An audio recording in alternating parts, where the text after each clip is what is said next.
projected monthly mortgage and carrying costs. If they are roughly the same, you are better off buying, especially because you can now deduct up to $10,000 of your real estate taxes annually from your income tax return. Additionally, buying is a good incentive to save money every month. When you pay rent, you are paying for someone else's mortgage or retirement. No equity, no gain, no write-offs. However, when you buy, you are building equity and your asset will appreciate over time. Let's look at buyer's dilemma number 2. Sorry.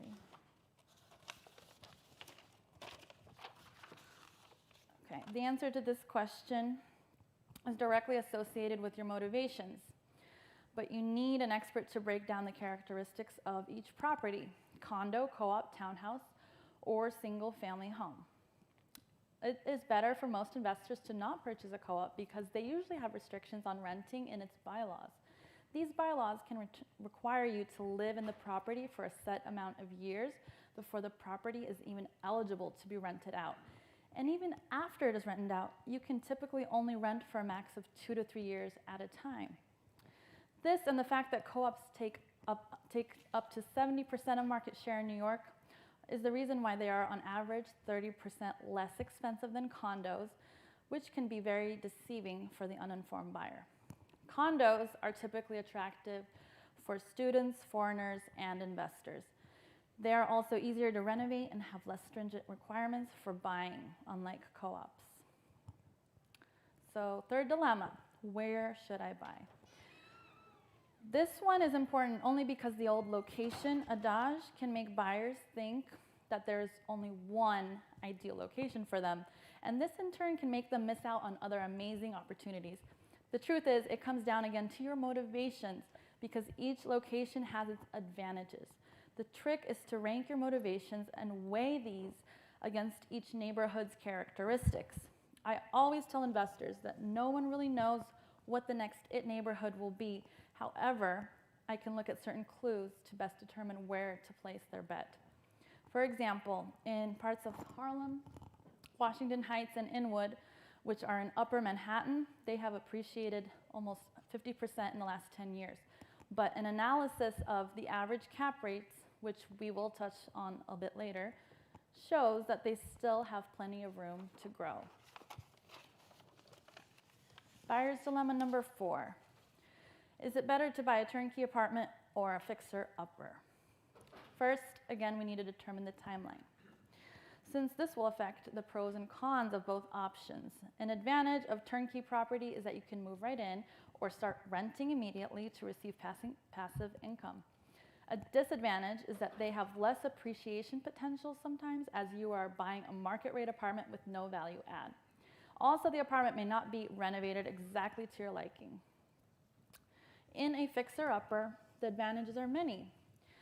You can receive tax benefits, as you can deduct cost of repairs from your capital gains taxes when you go to sell the apartment, and you have more appreciation potential than a turnkey apartment, and you get to design the home of your dreams with all the finishes and features that you would want. However, renovations can be costly and time-consuming. You need experienced professionals who work in New York City and understand all of the nuances and hurdles that come with renovating in the city. If you are gut renovating an apartment, estimate at least 6 months for the work to be completed, as getting permits approved from the Department of Buildings is time-consuming and expensive. Also, there can be unexpected construction delays. And another special caveat of New York, a co-op board has the right to approve or reject your renovation plans, so keep that in mind when proposing any significant changes. Secondly, what is the purpose of the renovation? Are you renovating your primary residence to live and customize it to your own tastes? Or are you renovating to rent it out? Is this a stepping stone, or will this be your forever home? If it's your primary residence, for future sale, I'll give you a pro tip. Keep the renovation finishes more neutral and not too trendy, so it doesn't go out of style in the next 10 years. This will also appeal to a wider pool of buyers when you go to sell, so you don't have to re-renovate again. If it's your forever home, go for it with the design. On the other hand, if this is an investment property, keep upgrades to a minimum in order to make the price appealing for renters. A pro tip, you don't have to spend exuberant amounts of money on high-end appliances, marble countertops, and wide plank hardwood floors, as not all renters will treat the home with the same care and respect as an owner does. And repairs and maintenance can prove costly. Buyer's dilemma number 5. So congratulations, you found the perfect property. How do you place a strong and compelling offer to lock it in? The one thing that gives me absolute confidence that my clients are placing the right offer is this: doing the homework. I analyze the comparable properties, or comps as we call them, exhaustively to determine the property's value, which often is not the listed price. I have my clients prepare their financials in advance, and then I use these two to determine our negotiation strategy. When it comes to my clients' financials, these are the most important things to prepare. Number 1, financial statement. 2, their mortgage pre-approval letter. 3, in New York, the building also has to be approved by the lender, so I always check who is the preferred lender of the building to prevent any issues. 4, they need to know exactly how much post-liquidity they will have. And 5, they need to know their debt-to-income ratio. When it comes to preparing a negotiation strategy, a great agent should always be prepared with supporting documents to back up the starting offer, especially if it is way below listed price. I also find it important to determine if my buyer is the type who may want to negotiate back and forth several times, or if they rather not play that game. If it's the latter, they may want to come in stronger, expect only one counter, and then go straight to a best and final. So this brings me to how to assess the property's value. This is one of the most important questions. Calculating a home property value is both art and science. There are 3 types of data you can gather from comps, which put together will paint a very clear picture of what a property's value is. Please note, none of these have anything to do with the listed price. So number 1, the most common one is to find the average price per square foot of the comps and multiply it by the subject property square footage. Number 2, the rental price of the property or the average rental price of its comps can be reverse engineered in order to determine the home value. In short, the monthly taxes, HOA fees, and mortgage should not exceed the average rental price. If they do, you may want to negotiate the price down or find a different property. Number 3, determine the capitalization rates of the comps, commonly known as the cap rate. The cap rate shows the potential rate of return on the real estate investment. The higher the capitalization rate, the better it is for the investor. The cap rate is the amount of cash flow you will earn from renting out the property divided by the purchase price. The higher the cap rate, the better the investment. In New York, you're lucky to find 5% cap rates, as the average is 3% due to the high monthly carrying costs and taxes. Some good old algebra can show you the possible value of the subject property based on the comp's average cap rate. The previous methods deal only with cold numbers, but that is not the whole picture. The next step is to adjust for the variables that may make the property unique. And this is where the experience and intuition of an agent takes over when Zillow or an Excel sheet can only take you so far. So I have listed the most common examples here. When it comes to market fluctuations over time, most people and algorithms will use the average delta of the entire neighborhood to calculate the change in their home value over time. However, there is a submarket to each and every neighborhood and even block where the market could be overperforming or underperforming. For instance, an apartment on 63rd Street and Park Avenue facing Central Park appreciates differently than the same sized apartment a block away on 63rd and Lexington Avenue facing away from the park.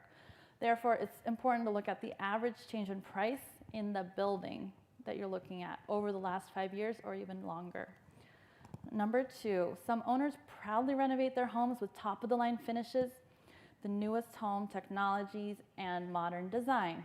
But in 5 to 7 years, will buyers put the same value on those trendy glass kitchen cabinets, brass hardwood, and built-in robotic furniture, these may not add as much value as the seller may think. Number 3, on the other hand, the type of view is also very important when calculating the price. For a loft building, let's say, that has 7 stories, the change in view and height and the light per floor can be quite drastic. So it is common to add about a $20,000 to $25,000 premium per floor. In a high-rise condo with, let's say, 40 plus floors, the change in view could be minimal. So calculation may be more like $5,000 to $10,000 per floor. Most people in Manhattan cherish open city and river views, but the rarest is to have a Central Park view. So it's no surprise the city's priciest condominiums are on Central Park South and Billionaires Row on 57th Street. 4, when it comes to size, the algorithms that many websites use to calculate a home's price cannot differentiate between the variations in layout. For example, let's take Unit 12C, a 700 square foot 1-bedroom, and Unit 11C, a 950 square foot 2-bedroom. They are obviously going to be priced differently, but the algorithm may see them as great comps since they are units in the same line. Therefore, you need to check the floor plans and layouts to make sure you are comparing apples to apples. And lastly, it's important to know which other special features add value, such as the ones I have listed here. I always tell my clients the listed price is nothing more than an arbitrary number. A good agent will select it carefully in order to drive the traffic to the property and get it sold quickly, but the market will speak for itself.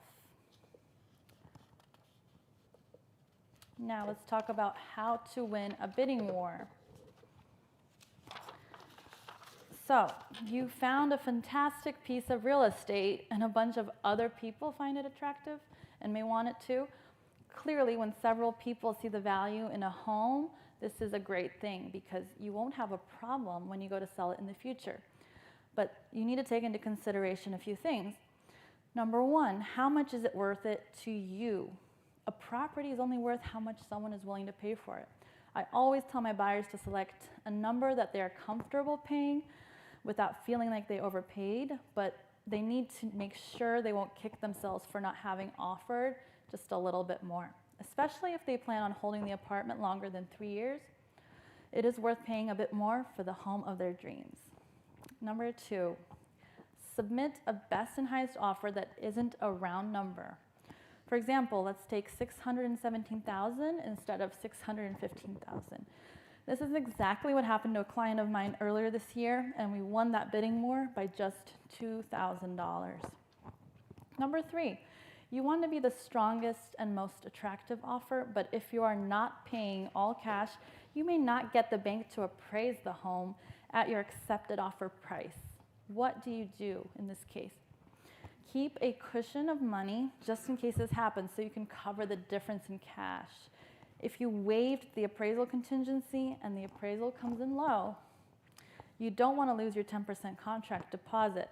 So that's why it's good to be prepared and have a cushion of money. And finally, you want home values to increase in your neighborhood. Your sale will be a comp for the next house or apartment near you, and this is exactly how neighborhoods will appreciate. Paying a bit above asking price now may bring rewards in the future. So the last dilemma, the property is now yours. How long should you hold it? My work with clients does not end at closing. I stay in touch with them and sometimes even develop true friendships since they consider me their trusted real estate advisor. Since they most likely will become sellers in the future, I am also ready to provide them with guidance. For example, since data in real estate lags, monthly or quarterly reports deal with properties that closed months ago. And as agents, we see daily and weekly changes in the market. So we have a much more accurate pulse in real time. This is very important to take into account when dealing with short or medium-term investments. For longer-term investments, buying into the market at any time is generally safer if you plan on holding it for more than 5 years. You will need to have the stomach, though, for seeing values drop at some point, knowing that that's part of the cycle and that you can wait for the next uptick. I always tell my clients to enjoy the ride and to call me if they have any questions or need reassurances. So my goal is to always make sure my clients are the most educated buyers, sellers, or landlords by using the strategies I discussed here. I help them to make the best decisions and to make them quickly. My expertise in working with home buyers has paid off twofold, since understanding a buyer's psyche is crucial when taking on a listing, and my buyers eventually do become sellers, which has grown my business substantially. Overall, buyers brokers have proven to be the essential and are leveling the playing field by setting a new standard in customer service and in the real estate industry. Sorry. There we go. If you want to talk further about any of the subjects I presented here today, or if you're thinking of investing in New York, feel free to give me a call or send me an email. Here's my contact information. And let's connect on social media. My Instagram handle is supernova_NY. Again, my name is Elena Smirnova. Thank you so much for listening.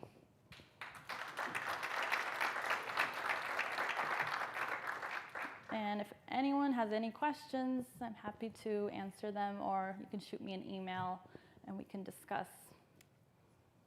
Yes? When you're dealing with your buyers concerning their pre-qual letter that they receive from their mortgage company, It's on? Do you ask them to get the max qualifying loan that they can get from the mortgage company? Yeah, I usually do, because that gives us at least the max of their budget. And then when we choose a property, it will be based on many other factors, but at least they already have that ready to go in case the apartment that they want is at their maximum budget. Okay. All right. Thank you. No problem.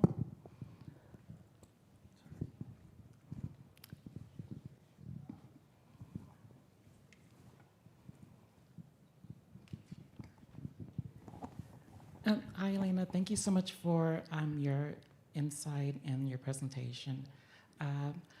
I live in Manhattan, and I live in Gramercy, and I treasure my view, and especially during the fireworks. I have this, like, almost unobstructed, but even the buildings that are in the way, it frames it very nicely. I just have a couple of comments and a question. With what I do as a consultant for investors and for buyers and sellers, both residential and commercial, I am giving them an update on the areas, particularly if there are zoning issues that are going to be, presented to the area, and it can usually be a selling point. I just wanted to know your thoughts on that, and also when just as a comment, when one thing that I will advise a new buyer, residential, and even business, is to keep the property values going up, and to keep the neighborhood desirable, is to become involved in, like, local community boards and associations, business improvement districts, whatnot, because the precinct councils for security. And things of that nature. So what do you advise, what do you tell your clients about any sort of, like, zoning changes, and how do you advise them on that? Because I know that they're rezoning Soho. I'd love to know what you think about that. And now that they're redoing the Port Authority Mm-hmm. and Yeah. some other places. Because I was involved in the East Midtown, thing. So Right. great. Well, Thank because, you. yes, thank you for that comment and everything. Zoning is a huge topic. It would take a long time to go into that. But in general, Manhattan, is such a small island. It's really only 17 miles long. There's very limited amount of space. So that's why it's so expensive and taxes are so high. Zoning can be used in a good way to, develop a neighborhood. For instance, if I have a client that is buying a property that's next to a building that they're lot-lined windows, meaning that another building could go up and block their view, that's definitely something I disclose to them, that 100%. Other things are bigger, like Port Authority, Hudson Yards, all of those big neighborhoods that are huge developments, Soho as well, that is a much bigger topic. It depends on the city, so I appreciate you mentioning that they should get involved in their local communities, be on the boards, be part of the conversation, because not everybody is for these zonings. So, you have to speak up as a neighbor if you have issues with those things. But I appreciate the question. That was great. Anybody else? Yeah. Hi, my name's Colleen. Wonderful presentation. I was just curious with the New York market, if you guys are also experiencing like open doors and homey type of businesses coming in that are attempting to make the process fully virtual or just super seamless and easy. I was curious if that's something that you're discussing in your marketing with potentially like people who are new to the home buying or selling process. And Yes. yeah, so I wasn't Yeah. sure how you're addressing that. That's great. Yeah, so thanks to the pandemic, we did have to pivot a lot. We were locked down, as you probably know, for 3 months. We couldn't show any property last year. So that was very challenging, but everyone, I shouldn't say everyone, the people that adapted are the ones, that are using these new technologies and 3D home tours. Some of the other things people were mentioning earlier today. 3D tours are huge, and I always get them now, even if now that I can show the property, I like to send it in advance so people can really get a sense of the feel of the place before they even step into the apartment. And that actually has made things way more efficient too, which is great. So we're not running around the city as brokers just showing and showing. Like people, get to see the interiors of the space, the finishes, the view, the light, before they even come in for a showing. So that's been crucial in getting things sold much faster, and we use that in our marketing as well. Because Triple Mint, what we're doing, we're kind of revolutionizing the industry in Manhattan. We have a software-enabled brokerage with a CRM that was developed in-house. So it's very customized to make agents' lives much easier, because I worked in all sorts of brokerages, more old school ones where I just had an Excel sheet. Now the technology is really helping to ramp up agents' business much more quickly, and I'm a testament to that. So you're really just applying the aspects that are really desirable from these platforms and just implementing them into what you provide and offer. Yes, Okay. absolutely. And it's different for new development too. If you're talking about new development, there's whole sales galleries that have now, you can see views, you can see every angle of the property, all the amenities before they're even built, you can see that. For existing properties and resales, we focus on really high quality Matterport 3D tours and posting them on all the sites, and also using social media marketing, other types of advertising to get more people to view these properties. Are you utilizing the discount method of, obviously everything's negotiable commission-wise yet. Mm-hmm. Do you find yourself adjusting that? Because I definitely don't want to do that. You mean commission-wise? Yes. No. Yeah. Okay. Cool. I do not negotiate my commission. Heck yeah. I'm sorry. We do a lot of work and we earn that commission. So, yes. Woo. Um, yeah, no, because we don't get paid any other way. And we also have our own expenses and we split the commission with our brokerage. So, I mean, if it's a matter of $5,000, if it's a deal breaker, I mean, that's someone that's just not serious. That's how I see it. Yeah. It's very clear you know your market very well, and I appreciated everything you just did. So I got a question. In a tough market like New York City, like some Los Angeles, Miami, some of the bigger marketplaces, how are you differentiating yourself with the Barbara Corcorans and the Ryan Serhants and the tough agents that are out there working and grinding just like you are? How do you do that in that kind of a market space with all this technology and social going around and everybody utilizing it? Totally. That's a great question. And I know Ryan very well too, and I used to work on Frederick Eklund's team, which is another top broker in the city.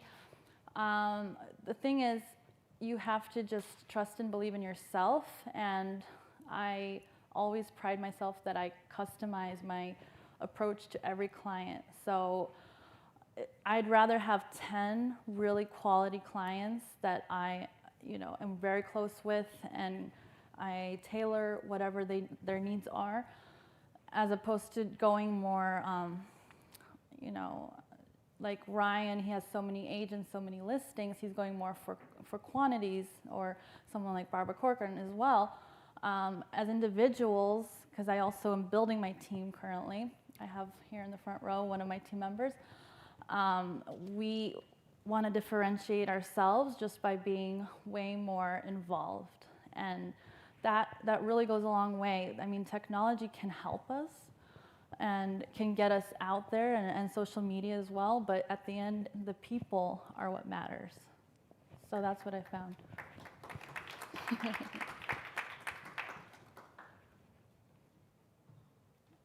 All right, anybody else?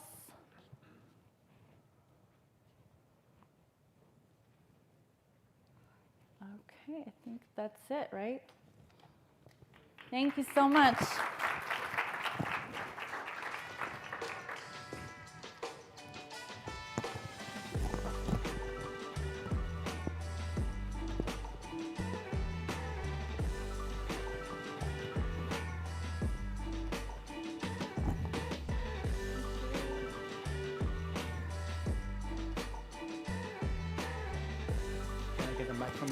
All right, thank you so much, Elena. I'm going to look up your episode on Million Dollar Listing. I love that show. All right. Now we will move to our next session, where industry experts will break down the complexities and present you with the valuable insights on how you can move forward as a first-time investor in the real estate industry. I would like to now request Danielle Benachet, President of JLD Advisory, and Rolanda Hernandez, the General Manager of Brew Investments, LLC, to come join me on the stage.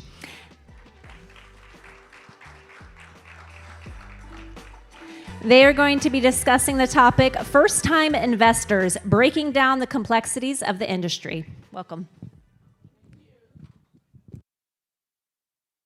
is exciting. Hi, everybody. Hey. How's everybody doing?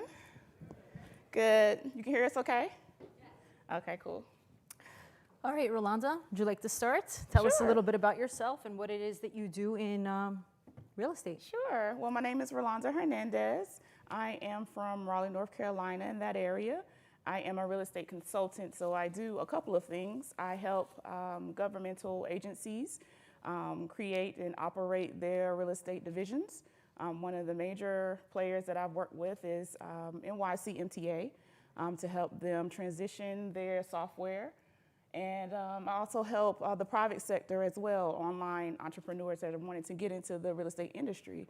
I'm the founder of BlackRealEstateConference.com, where we help somebody that wants to get into it. All of the versions that we have in the real estate industry, they can learn about it. So that's me in a nutshell.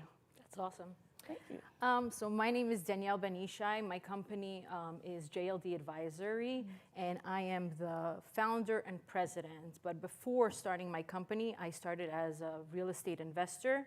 I transitioned into real estate brokerage, and from there I've become a developer and consultant for commercial real estate in the New York City market. Awesome. Yes. That's great. It's a commercial real estate is actually a really fun industry to be in. It is. And there's so much to learn. So why don't we talk a little bit about what complexities you think a first-time investor trying to get into the industry would have? What advice would you give them? It's a great question. As a small-time investor that I started just one property, looking at it and saying I'm going to get into real estate at some time, in some way, doesn't matter. I think I kind of had to ask that question when I first started, and I think it's analysis paralysis. Yeah. You know, it's just so much to do in so many ways to get inside of the real estate industry. I think that can overwhelm a first-time investor to see how they can go with their budget and all the variables that they have to put into place, right? I think that would be my first one, which is so much. Where do I start? Exactly, You know? exactly. I totally agree with you on that. But, you know, I would even break it up into like 4 areas. First is specifically figuring out which part in real estate, pinpointing the area that you're most comfortable with, whether it's residential, commercial, industrial. There's a lot of different facets in real estate. And you need to be comfortable with the one that speaks to you. Yes. Once you pinpoint it and say, okay, today I want to be in residential real estate, then you need to focus on the locations. Like we know that in real estate, location, Right. location, location. And then you need to know your location very well. Have your market studies done, research. Research is key. And then once you decide to move forward with the location and the area that you, and the kind of properties you want to be in, I would suggest invest with somebody that already has a track record, somebody you A mentor. trust. Yes, exactly. Somebody you could know, like, here's my money, a certain amount of money. It shouldn't be your life savings, but it should be something you're comfortable with, and try it out that way first. And lastly, I would say use your gut. Like, if your gut says do it, sometimes it's worth taking that risk. Yes. But if your gut is like, I feel unsafe and on the fence, then I would definitely trust your gut before you moving forward. I like those 4 points. Finding a mentor is something that can be challenging, though. Yes. What is your experience with that? Yeah, so it's really a lot of networking. Find people maybe in your family or other people that you've seen be successful in real estate. Try to approach them, come to them for advice, email them, reach out to them. Follow also what they're doing. Like for example, right now there's some platforms like on Instagram, I see something that in the New York City market is called Traded NY. So every week they feature another property that goes for sale, and they have all the bullet points, like how much was the property sold for, the price per square foot, who's buying it, and it gives you a lot of advice into the real estate world before you take that leap.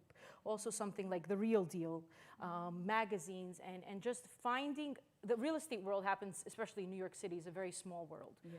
Finding those people that are doing well and kind of like following their footsteps. It will never be exactly like what there is. Everybody has their own luck and their own Yes. success, but it will help you understand the risks in the market. I agree. And that's a very important part, which is everybody's journey is different. Your journey is not going to look like your mentors. Your budget's different. A lot of variables go into play with your own journey.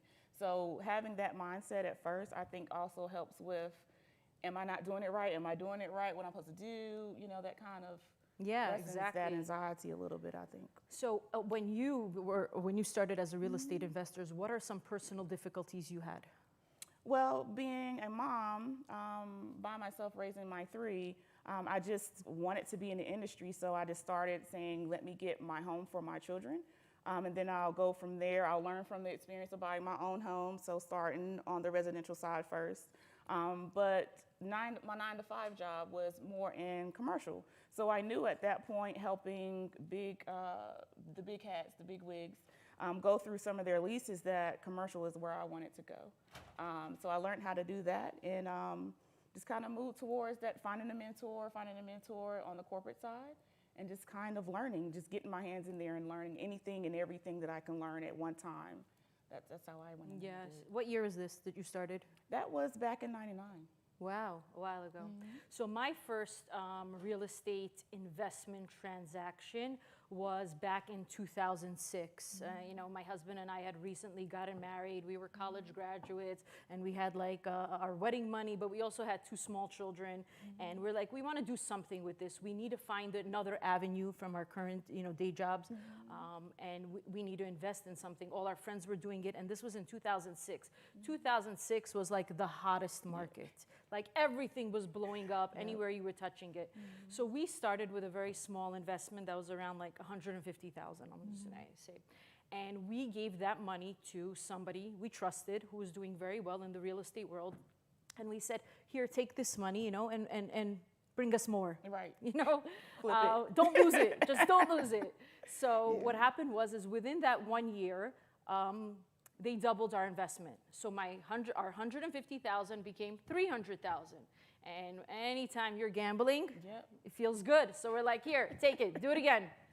So they did, and that the following year, that 300,000 turned out to be 600,000, and that was late 2007. And that was super exciting, but you know, you gotta know when to get off the table. Right. Yeah. Okay. So 2008 came. Yeah, 2008 came, and we actually put it in another investment. This was a commercial investment. It was for a development site. It was a hotel development site in Brooklyn. And we said, all right, this is going to be great. But the deal was that it's going to take 3 years instead of a year. It's going to take 3 years, and we will be close to doubling our money, which is still it's amazing returns. So we were really excited about it. And then 2008 came, you know, and slapped us really hard in the face. We got very lucky that we did not lose our investment. But what happened was a project that was supposed to take 3 years now took 6 years. And our return of, let's say, 3 years, it should have been like 33% a year. It now became, after 6 years, we did ended up getting our money out, and it did double, but now our return is 15% a year. It was great, and we got lucky. But for those three years, plus another 3 years to build, we were kind of flatlining. We weren't getting into any new investments. And I think part of being a good investor is knowing not to take more risk than you could handle. Risk management. Exactly. I was like, I want to be in my next deal, but at the same time, you have to hedge your risk. So yeah, that was kind of like the difficulty, I would say, between 2008 and 2011. Those were really rough times. But real estate, as you know, is cyclical. Yeah, it is. So, well, that's a good point that you brought up, which is 2008. And since you were in the industry at that point, let's talk about the difficulties of COVID. yes. And the comparison in 2008. How do you think that market and this market kind of parallels with the difficulties and with the variables of with COVID and the new stipulations that you have to do with housing and flipping and turning over those things? What do you think about that? I think this time with COVID, things are a little bit different. I thought that there was going to be a much greater correction than currently is. In New York City, the market is still hot. Like there are a lot of vacancies in retail and office and residential, but at the same time, people are still trading, people are still buying because interest rates are low. During COVID, the beginning time, it was very hard to get financing, but now the banks are opening up again and things are still moving forward. So I do think that we are going to see a lot of changes in the industry. Like there's a lot of empty retail space, empty office space. I think it's going to be repurposed for different things, maybe better things, new opportunities. But I don't think, I think we're very lucky, knock on wood, that it's really not as bad as it was in 2008. How do you see it? I agree. I know a little bit about New York City because I was going to move up there. So when we talk about some of these vacant spaces, I see a lot of landlords giving credits for those to come back into the city because when Rona happened, everybody moved out of the city. And then you're moving towards a more remote type of workforce. So have you seen that in your industry, talking about different markets? Yeah, so the same idea, like so in the city itself, a lot of people left the office space. They're like, we don't need I don't know, 5,000 square feet of office space in Manhattan. A lot of people just wanted to work from home. But it was very interesting because last night I took my kids to a place here out in Vegas called Area 15. I don't know if you heard of it. But it was like, I'm going to say 50,000 or 100,000 square feet of warehouse kind of space that was utilized to experience-based. It was like an interactive art. It was like everything was virtual reality. Oh, that sounds nice. Super fun, a lot of Sounds fun. experience. So with Corona, we learned nobody wants to be locked up anymore. Even the airport getting here, everybody was going somewhere. The airports were packed. So that just goes to show you that people want more experience. They want to do things with the family. They want to go out. They want restaurants. So I think those spaces that are empty are going to be repurposed to things like that. I agree. I agree with you. How do you see it in North Carolina? In North Carolina, I think it's more, Airbnb has popped up more. You know, that's one of the methods that you can earn in real estate. And I think that with gentrification coming through for North Carolina, specifically in Raleigh, I think that's been something with Rona that you can do without being there. Yes, So what exactly. other services can you do remotely? I think is going to increase in the real estate market. Absolutely, I agree with you. So do you have some suggestions on if somebody is a first-time real estate investor, what platforms would they use in order to do some research or to get more acquainted with the industry? That's a good question, and not to name drop. So it's kind of like, what do you say? I would first start, if I were to do it again, I wouldn't buy a single family home. I would buy a multifamily home. Yes. I think the investment would be a lot better with every variable that we're dealing with now. I think that would be my suggestion for anybody that would get into in the industry now. But the software that I would use, there is a software now that has came out and has been very good. It's called Privy. That also helps you see where everybody's buying. See where the market is, see where, if your strategy is you want to have a certain rate of return, what you will have. So that shows that industry as well, whether it be industrial, commercial, residential. So I would ask the person to look at Privy and see, to do your market research, or comps, right? Use a realtor to do that. Exactly. So in New York City, I think it's nationwide though, we use Property Shark. Are you familiar with Yes, Property Property Shark? Shark. So I feel like when you're, for commercial real estate, I find Property Shark very informative. Yes. It gives you like all the buildable square footage, the floor area ratios, the price it was sold for, the tax, the property taxes, things like that. Other things to use is like, I use CoStar. Are you familiar with CoStar? So same idea, they give you leasing comps, sales comps, and everything is like on your fingertips.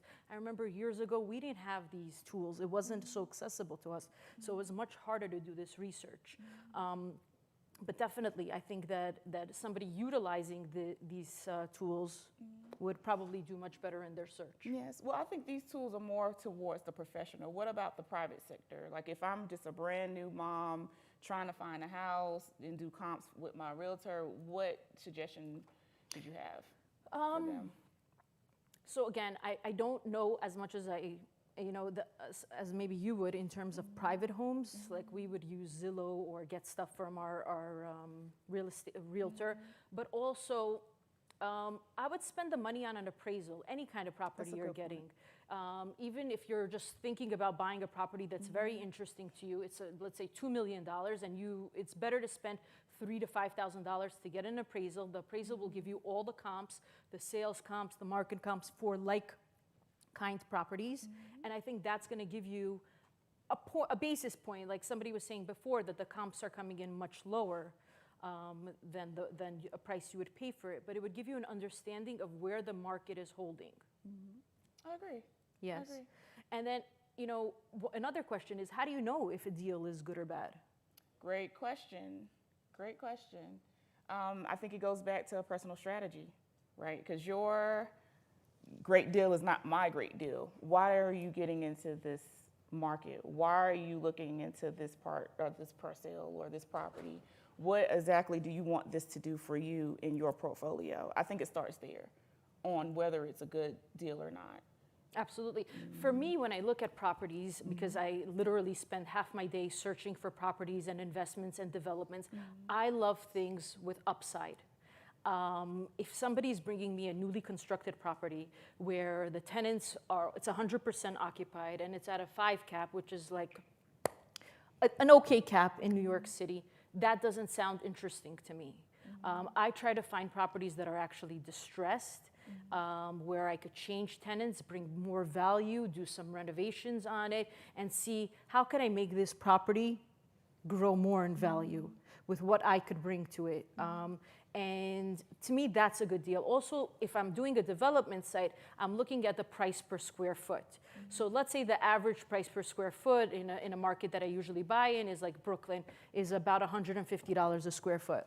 I'm not going to purchase something at $200 a square foot. I'm going to try to get it maybe at 140, 130. If it's an amazing property, I'll get it at 150, 155. But that will hedge my risk because I know that's where the median is. If somebody's asking $300 a square foot for that property, I know that's not a good deal. I'm not going to be able to have enough of a buffer or a premium to have upside on. So that would be my advice. Awesome. Let's see what other questions we have here. Do you guys have any questions for us? Well, I do want to ask you this. How does it feel being a woman in a very predominantly male industry? Heavy question. Heavy question. Let's talk about the operational side, since I dealt with the consultancy side of helping governmental agencies. In those teams, you have mostly men. Outside, I have a maintenance company as well, mostly men. 98% is mostly men. So I have to go into certain scenarios, certain ways, okay? As the operational side, being a consultant and actually teaching individuals how to use a software, I think it's more, it has been interesting, let's say that in a wrap. Gender roles are still there. What people think you can provide, that's still there. How many hands out there, and it can be opposite too, men as well. How many out there has dealt with something sexist in this industry? Right, 50%. Men too, because we have some women out here because of, you know, we can utilize that, right? As a contractor, I've noticed that if I go on a property, I have to have my weapon. Because if we really look at it, I have 4 or 5 contractors that's all men, and we're in this small space together. I don't know you, you don't know me, right? And if you've seen on the news, you have some realtors doing open houses and they're coming up missing and being killed. So that safety part is an important piece of it, right? Some men might not have that concern, but me being petite and all of that, you know, I'm dealing with a lot of men, just a lot of men. And then it goes into personal lives, right? If your partner, now we'll go into support and all of that. If your partner doesn't have a certain level of trust, now you have to deal with that, right? Because now they want to be protective of you and da-da-da-da. But I'm like, I deal with men all day. If you don't trust that, or if you have a question, then maybe you should shadow, or, you know, I have my taser or I have my weapon. I carry my 380 everywhere I go. I am a concealed license, so let's say that. But I do carry. Yay! Yes. I need that in New York. Yes, I do carry. And everybody, I just say, hey, we're professional here. I just need a job done. Give me a quote, and let's go ahead and leave. So I don't really play with that. But on the operational side, let's say consultancy, some people think that I don't know all the answers, and I've been in here, and I have to tell them, listen, I've been doing this for 10 years. Over 200 implementations, so I do have a little bit of knowledge on what it is, but you have the babies and you have the sweethearts and my way is better, and I'm like, but you hired me, so make it make sense. But exactly. Those are the experiences that I have, so it kind of goes through personal life and professional. What about you? So I'm going to say that I don't think there's ever been a greater time to be a woman in the industry, That's true. ever in history. I think it is a little bit intimidating when I used to go to like all these, especially in New York, we have like a lot of like macho guys that are in brokerage, that are in development, and for every one girl, there's like 1,000 guys. Yeah. But Literally. I kind of feel like it works to my advantage because when I find new clients or when I'm working with new partners, I feel like a woman's presence is like a breath of fresh air. Like you don't want to talk to another guy making his pitch, doing the whole hustle. But when you talk to a woman, they have a softer approach. And I think that over the years, I've built up my confidence. I know I've built up the knowledge and experience. And when people know or feel that you're being honest with them and you know what you're talking about, whether it's a man or a woman, they will respect you and what you have to say. They want to hear what you have to say. So I do feel that we have come a long way for women in the industry. I hope we get more women in the industry because there's definitely opportunity for them. But I do feel that we are on a good playing field. But like you mentioned with your husband or other, like my husband came to work for me, with me, I should say. And he's always watching my back, but at the same time, he's like, listen, this is your business. You know what you're doing, whether it's a man or a woman, you know, keep that hustle going. I agree. And that makes me think of a situation when I was doing maintenance. My maintenance man was out, and I had to go to a property and deal with a water heater. And it was like, oh, you know about? Yes, I do. I know how to do that. I know how to change toilets. I know how to do all of that good stuff. So just kind of, excuse me, you know, you hired me to do a service, let me do it. And they were just like, wow. So I encourage anybody that wants to get into HVAC, plumbing, be an electrician, anything that you want to do, you still can do it. It might be a few of us, but we stand strong together and we just want to get the job done in a professional way as possible. If you know your industry, if you know your market, if you know your expertise, that's all that you need to know and you'll be okay. Just bring your 380, just in case somebody goes out the boundaries. Okay. It's New York City. I could only use like pepper spray or something. Pepper spray, no. Get the bullet. No. Sorry. No, I hear you. No, but I think we're going to be seeing a lot of changes in the real estate world for women. Like for example, in New York City, I'm currently getting my WBE, which is a women's business enterprise, and it's amazing because they're really giving women and minorities the platform to be more successful, to step up your game, take those entrepreneurial roles. There is opportunity for you, and I think that's great because I have a young daughter, a teenage daughter, and I would love for her to take that to the next level, for her generation. Do it. Just do it. Yeah. If you have a passion to do it, just do it. Power to the women. Yes. Just Do you do have it. some questions? Questions? Yes. I think we had a question here. Yeah. You ladies are a fun duo. This is Thank you. We need to have our own show, right? Yeah. literally that's what it felt like. I just talking on this, the sense of like these investment groups that really get people stirring with excitement about how much money they can make. And my father and I have a small brokerage in Arizona. We have taken on a couple recent clients that have purchased investment properties, commercial, that they were guided to by these investment groups. And unfortunately, they don't really have, even after a weekend or a week course and paying so much money, become a professional in everything, right? So have you ladies encountered individuals that have taken on a bad investment deal and you are just attempting to help them get it off their portfolio? Like it's something that is dragging them down and they need to release it. Because I currently have a client that they gave up on an offer, and I really do think it might be one of the only ones in the next coming months that they're going to really receive that was decent. Because in Arizona right now, the commercial space for offices is just tanked.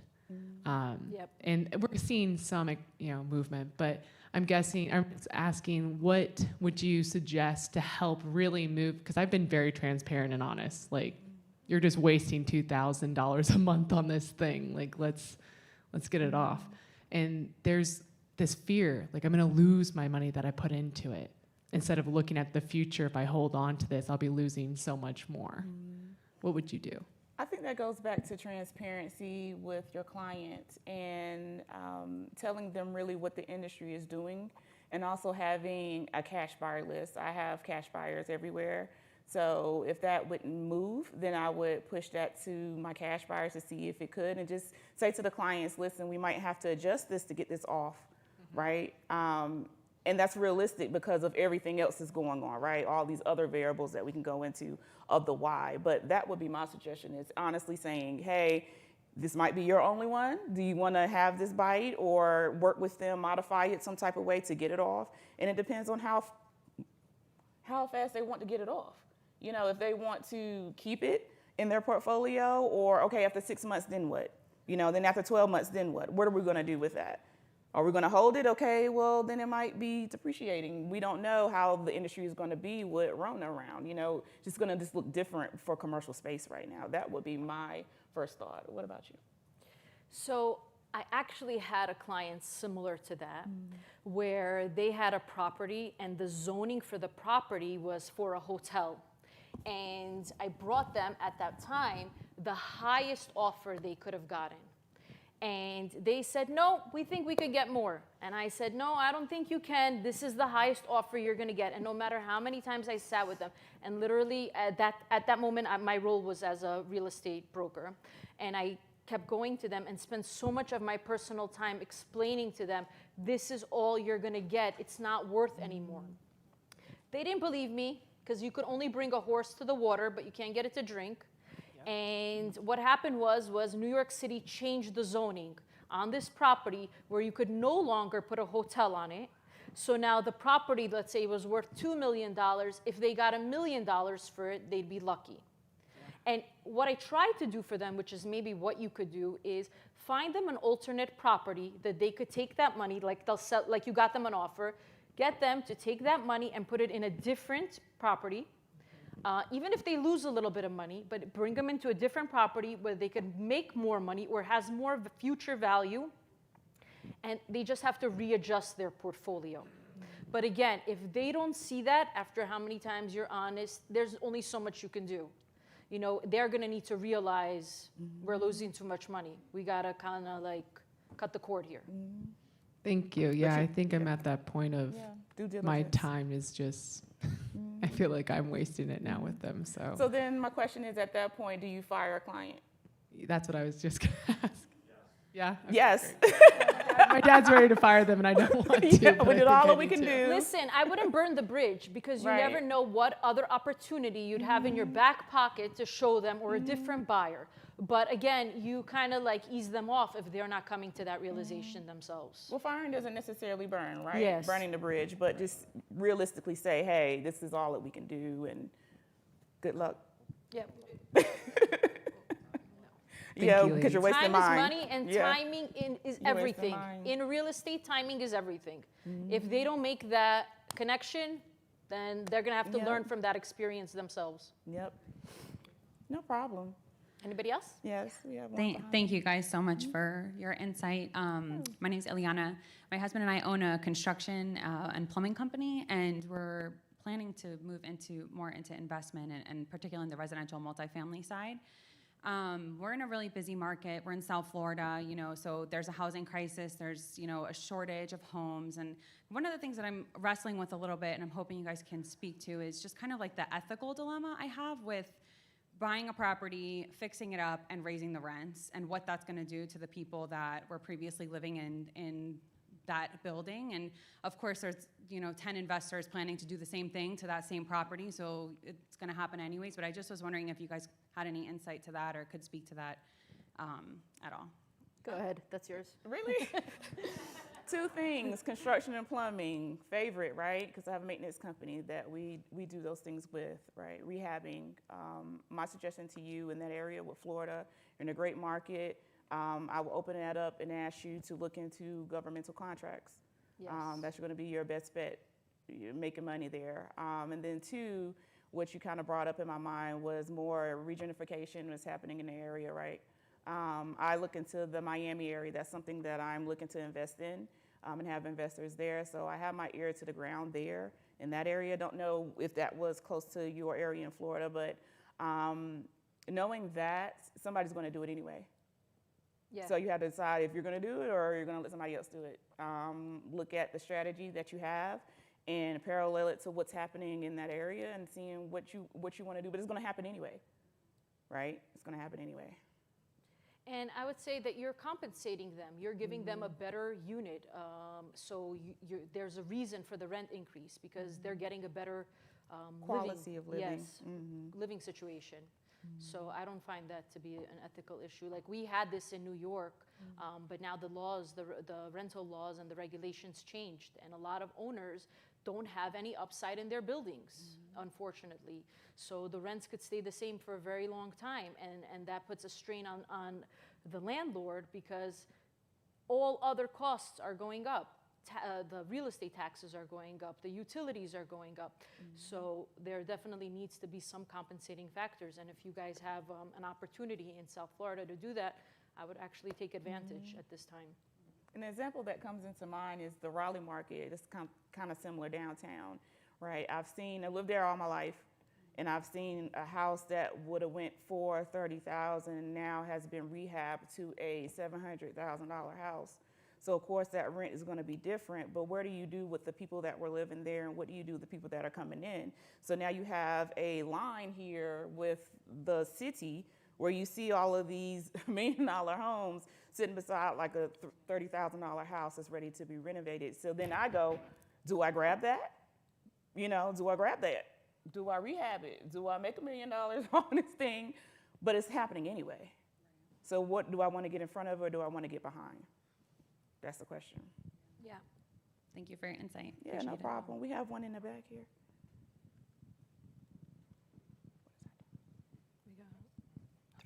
I just want to second you two together are fabulous. You should definitely have a podcast. So my name's Lauren. My fiance and I just recently got into real estate development. We're actually in our 4th property, mostly in West New York, Union City, just outside of Manhattan. And we're looking to grow to 10 properties ideally in the next year, but we've kind of tapped out our personal financial situations, the 401k loan to put into the house, and now because we own more than one property, we obviously are now looking at investment mortgages, which is 25% down. And in our area, multifamily homes at the lowest end are looking at $650,000, $750,000. So my question to you guys and you ladies is, where should we find the next round of funding? And do you have any advice there? And would you suggest staying in an area that we know well versus going outside to like Cincinnati, Ohio, or upstate New York or Connecticut, or even South Florida? I hate to say it, but it's cheaper there. And where should we go next to grow as quickly as we can so we can get out of our day jobs? That's a good question. I think New York is your market. Yes. Okay, so I'm going to stop you right there. Don't go into a market or any territory that you are not 100% familiar with. For example, I am a seasoned real estate investor, developer, whatever. I will not leave New York City. I feel safest there. I feel that my money is safe there. Everybody's running to Florida. Florida's great. I just can't do it because that market needs a lot of my attention. I need to know what I'm doing. And to just go there because everybody else is going there, I don't find that safe. So it's hand in hand. If you want to find another market than the one you're in right now, that's great. Not 3 other markets, maybe just one, and master it. Like really know the ins and outs and be able to hedge your risk. That's good. And if you want to get more money for your investments, so there's a few avenues. You could find more debt, or you could bring on equity from other like-minded investors. But you have to be very careful because people will trust you with their money, and you and your fiance need to be prepared to, no matter what, be able to return them their money, and hopefully with some upside. Because that's going to determine your track record. So let's say you take 2 family members or 2 friends' money and pool it together and say, guys, we're going to buy this property, and then we'll split all the profit after. You could take a little developer fee because you're spending more time on it and they're just passive investors. You could take that approach. I would not take too many people, and I would start out small. Build a track record where people trust you, where you've delivered. You found one house, you made them some money, you made yourself some money, then you move on to the next. Never bite more than you can chew. That's would be my greatest advice to you. One little snippet before we go, that real estate is so vast, right?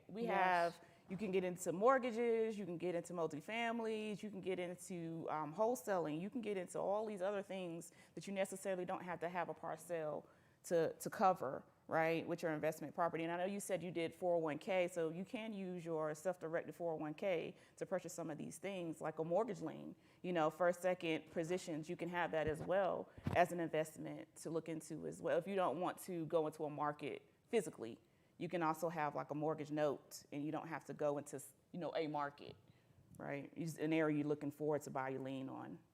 And also, I would look at another avenue of income in real estate. So for example, if you're looking for houses for yourself to invest in, and you find something that not necessarily you have the money for, I would broker that or find another buyer, an opportunity, collect small fees, build up your equity. Because like that's literally what I did. Wholesaling. Yes, that's literally what I did. I built up through a lot of my equity through brokerage, and then I used that in developing. And at the same time, you build a network of people, and that network, you partner up with other people that have already been doing it, let's say in another market that you want to enter, but at least they know what they're doing, and together you combine your expertise and grow from there. I agree. Anybody else? Oh, we have one right here. Sure. Do you get together with investors, other investors, to have a project, or are you just doing your own investment? I know I have an investment group, so I go out, find investments, and I position them to the group and say which ones do they want to invest in. And I have couples, so let's say a husband and a wife that's in an investment group, they say that they want to invest in option 3. So then we'll go and we'll present them with that, and we'll run through that. They'll buy it, flip it, whatever. And let's say that you're an investor number 2 and you like my property number 5, then that's yours. You go on and handle it like that. So it just depends for me. Well, I don't know about you. Yeah. What is the mechanism? You know, in other words, A, how do you find these investors? And then B, do you hire an attorney to draw up paperwork Absolutely. Yes. on all this? Like, Yes, and networking, right? So just like we just met, we just met today on the platform. So now I have a contact in New York that if she's looking for a certain amount of properties, then I'll have that in mind. And when I find those, I say, hey, is this something that you're interested in? And we'll network and partner in that way. for somebody that hasn't collaborated to invest in properties in collaboration with others, a roadmap on how to do that, the devil's in the details, that would be a cool thing to That's a have. great idea, actually. Suggestion, Facebook, LinkedIn. They have There's groups also there. crowdfunding Crowdfunding is platforms, one. yeah, Crowdfunding is where one. people that have small amount of investments can pool their money together and invest in something bigger, better. Thank you. I couldn't see you because of the light. Yeah, that's right. Yeah. So I do fix and flips, and we work with hard money. We have a gap funder. We're expanding and trying to bring on more projects, and because of that, we need more gap funders. So we're constantly looking, but I'm realizing negotiations are happening in between each one specifically. I'm curious as to how, when you guys do an investment, what you expect. Typically, the way we do it is we take net profit and do a percentage split. And I'm curious, if you don't mind sharing, what percentage are you looking for on that net split? That's what I do. Do you do something different? I don't know if I understood the question. Are you a hard money lender? No, I'm a flipper. I work with hard money lenders, and then I have gap funders. So the gap between what the lender gives us and what we need, because we have multiple properties, we find individuals to invest, and then we split net profit. So you could split. If you have more to offer, you could give them less and then take more. It's whatever they're comfortable with whatever percentage they're comfortable. Maybe some of them will just take a 20% split, and and you get 80% of it. It all depends on what they're comfortable with. And that's typically, we kind of negotiate it, but I was just wondering, because you guys have been doing this for so long, is there a percentage that you're actively seeking when you look for these investments? So percentage on when I do developments, you're saying?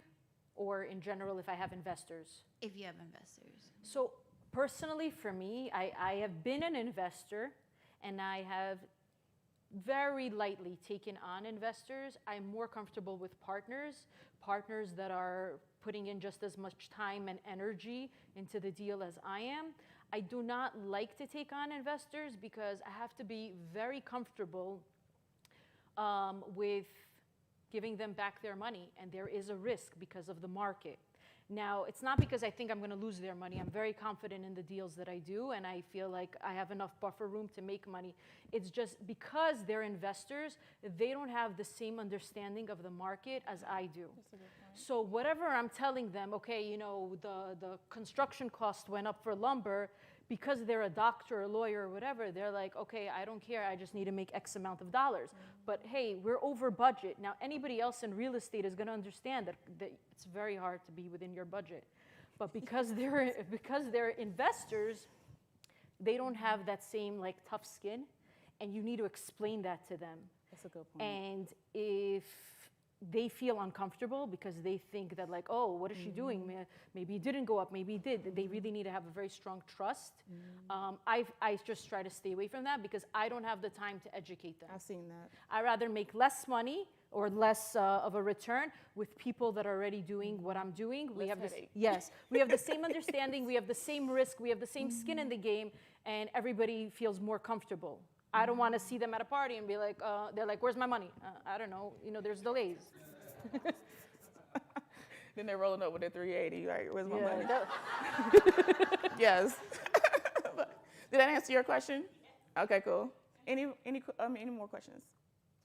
Awesome. You guys have This has been been a great. pleasure. Thank you. Thank you. Great job. Yeah.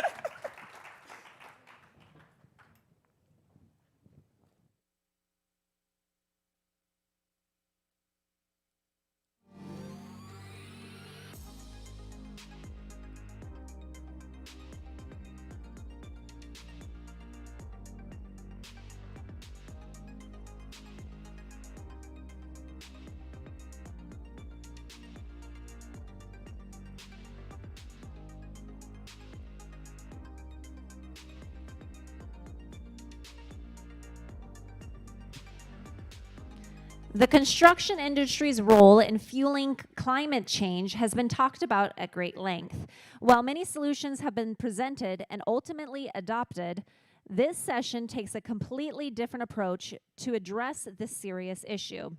It highlights traditional knowledge and past sustainable building practices. To know more about building green futures by drawing from our past, I'd like to call onto the stage Mr. Alexander Hoffman, partner of Advanced Engineering Consultants, LLC. And the topic is Building Green Futures, What We Can Learn from the Past.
being an Eagle Scout and being a Florida man with a Louisiana coon-ass background, I feel that I'm overqualified to discuss building green futures, learning from our past, to all of you. Who here is a land developer of undeveloped parcels? So we have a few in the crowd. Additionally, who here is develops and redevelops existing sites? All right, we have a lot more of those. Well, as world leaders in the real estate industry, it's our obligation to build these greener futures from what we can learn from our past, mistakes and successes. What we can learn from our past is that the environment is very, very delicate, and if we don't protect our environments, we may not be protecting our economy. The worst environmental crisis that we had, or actually economical crisis, was after the 1930s.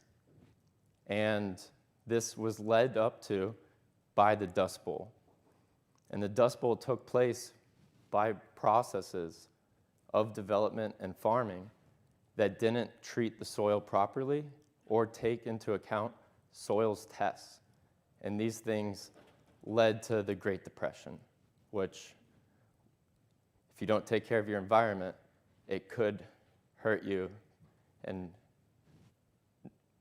decrease the economy's well-being. So there's a lot that we can learn from our past.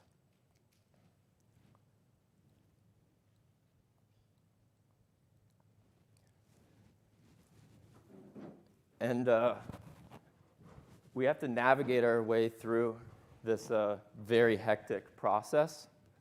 As you can see here, there's a lot of obstacles.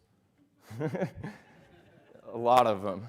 And you really need somebody that is an expert in what they're doing and understands the full process, because there is a lot of different options that you can take, and every development is unique. So the planning and design is extremely important, and what you can see here is you need to make cohesion between your community and your environment to then create well-being for both major key instances that we have to take into consideration in the planning and design phase of these developments.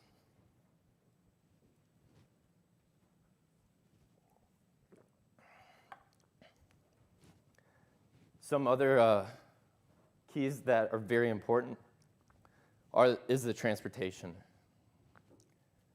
Transportation is huge, and it's how we get from point A to point B.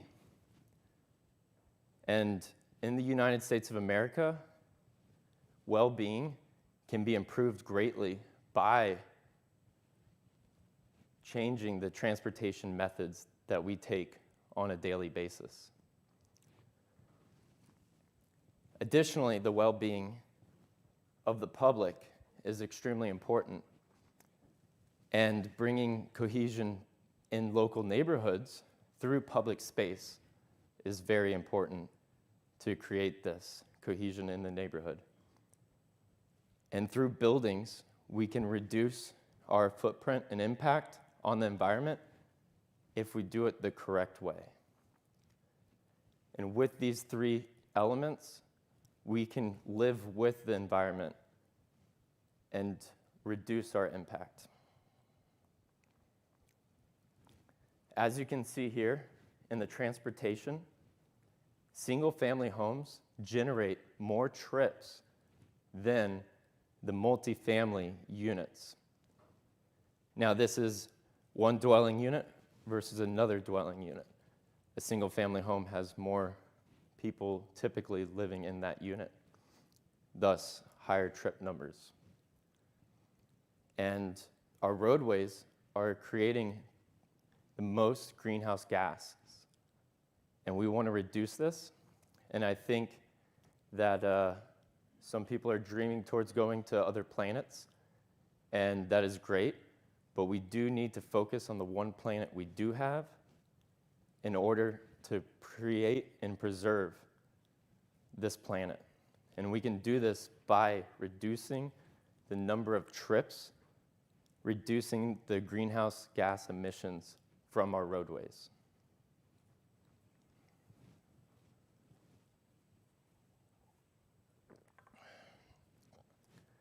In the public space, in the landscape, we can create greener futures by implementing our transportation systems to promote healthier forms of transportation through walking and cycling.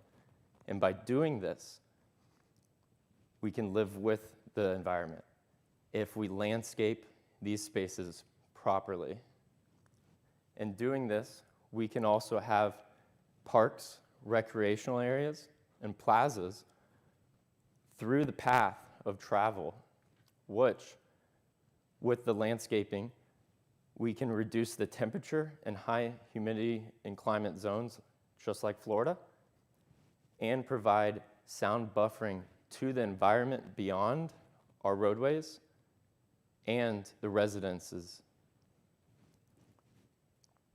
As you can see here, the placement of the landscaping is extremely important. This is actually USF's campus. That's University of South Florida in Tampa. They've done a great job of this, placing oak trees in select locations. Oak trees are great for absorbing the greenhouse gases, or CO2, and the placement of these is very important.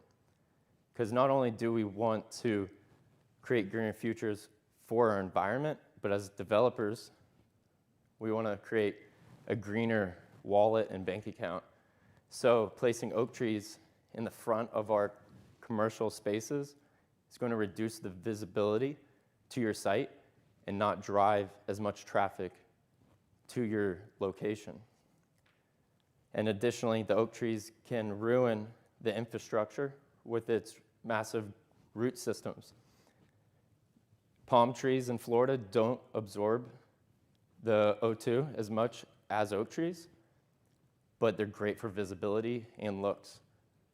So having a great landscaping plan can actually help your development greatly and help the environment if things are placed in the exact location. If we can see here on the slide, the image shows some grass right here that isn't growing properly. In Florida, grass doesn't grow underneath oak trees.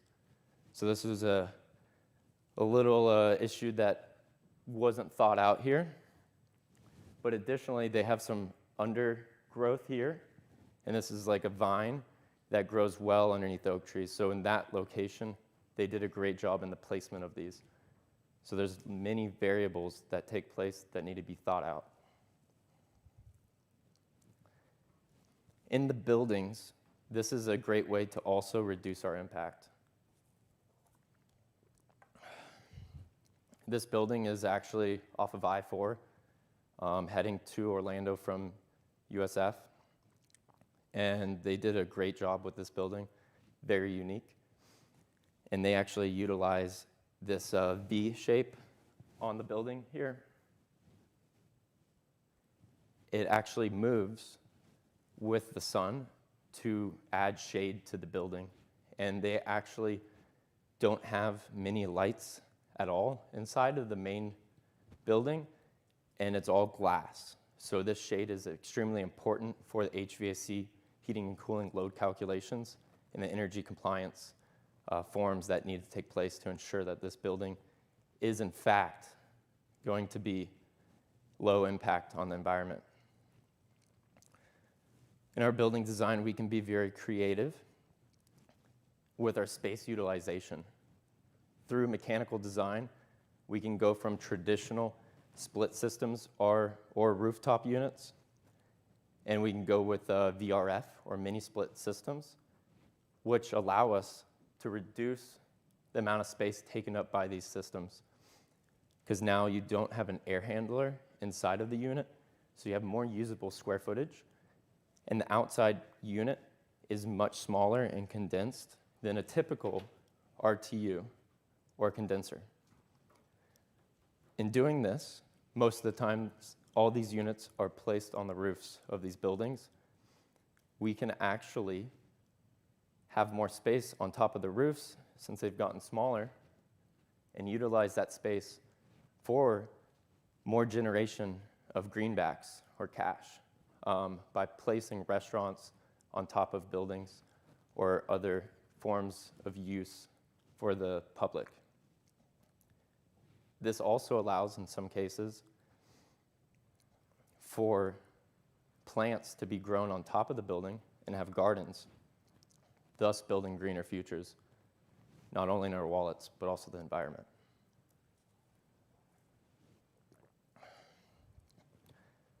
Green materials are very good. Essentially what a green material is a reclaimed or reused material, recycled or non-toxic, and promotes a less impact on our environment. So in one of our developments that we're doing, we're actually using an ICF, which is an insulated concrete formwork. And this insulated concrete formwork has insulation on the outside and on the inside, producing a higher R value, which makes the homes more energy efficient and reduces the electrical costs for these buildings. Additionally, we can construct the buildings much quicker, since now we can just pour the concrete in, and it's going to be much stronger for the higher wind zones that we have here in Florida. So that's really good, and it's definitely promoting green materials and a greener future. Sustainable energy and technology can also go hand in hand with this. We spoke about the VRF systems versus the traditional styled mechanical equipment, and we can actually utilize this technology with its algorithms to have the systems be more efficient and reduce the electrical consumption. Additionally, I forgot to mention that VRF is ductless system, so it's a lot cleaner and fresher air as well.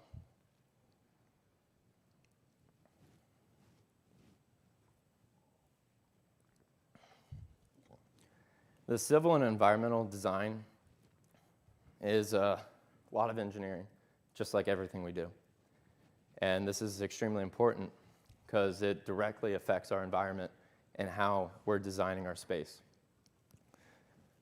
So in the stormwater, we have storm events for a certain time period, and this rain comes down and it's discharged into our environment. So what we want to utilize here is the proper methods for the stormwater retention. Before discharge, it's retained for a certain amount of period per that water district. They have manuals for each area. And from there, it is drained along roadways and other surfaces that are impervious or pervious, and it's picking up contaminants along the way. So we want to reduce the path and the length of this by placing more pervious surfaces, which allow for the water to absorb into the soil before it collects any of this contamination. So this is very vital that it's designed properly and you don't have any flooding of any kind as well. Additionally, pervious surfaces are going to be less environmental impact because it's less asphalt or concrete or other forms of solid structure that is man-made in place there. And we can have more green space along our developments, which is very useful. Additionally, for the stormwater, we can utilize storm vaults or chambers that collect and retain the water underneath our buildings, boardwalks, or parking lots. And this is an investment, which you all know very well. In using this tool, it may be expensive up front, but you may be able to add in a Starbucks or some other building. Maybe you can make more space to fit on just a different cash generating building or tenant space.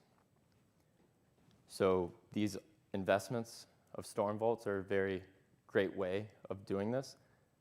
And you could even put parks over them or more green space, which is always a good thing as well, because we do want to give back to the environment which we're taking from.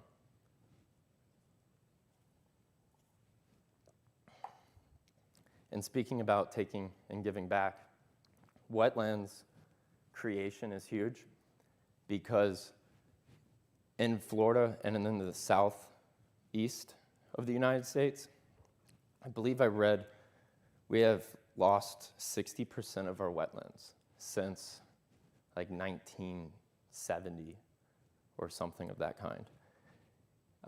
And we want to create more wetlands because that's very vital to our ecosystem, especially here in Florida, which I hear a lot of people are moving to Florida to develop, and a lot of developers want to stay in their region, but you can always work with an expert that knows the ins and outs of the whole process. And in this wetlands creation, we can actually utilize it for many purposes and hearings and work with the municipalities to get what we're looking to have achieved through rezoning and other obstacles that we take. And in the civil due diligence phase, when you're looking to purchase a building or a property, you have to go through an engineering due diligence. That's very vital. And there's a lot of contaminated sites. So environmental site assessments such as a phase 1, phase 2, and phase 3 can sometimes be required. A phase 1 is an environmental site assessment of a site to determine if there is in fact any type of contamination there. What are the possibilities of this? If there's anything that's found or any red flags, we can then move on to a phase 2 environmental site assessment, which we collect materials and test them. And in a phase 3, we come up with a remediation process for fixing up the site, which is going to be very useful and reduce the liability as a developer, because you don't want to purchase something, put something there, and then everyone starts getting sick, or all the plants keep dying, and you don't know what's going on. So the due diligence is extremely vital. Additional due diligence things that can take place are the zoning and civil aspect of knowing what the flume is, the future land use, what the comprehensive plan, and different aspects of what's capable to create your highest and best use of this site. And through this, we know what we can do with the property. Additionally, other due diligence forms are looking and seeing what species of animals and plants we have at the site, collecting vital information about the plants that are there. In a large development, like in the video I showed earlier in the beginning, we can choose plants and move these plants around to reduce our landscaping costs and preserve the environment that's there.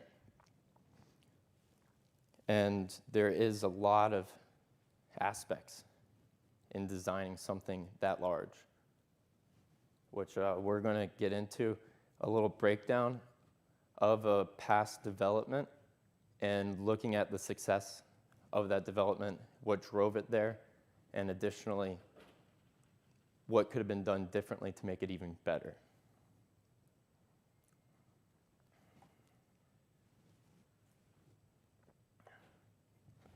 So we want to succeed, and one way to succeed is reverse engineering. We can really determine what's going to happen based on our past.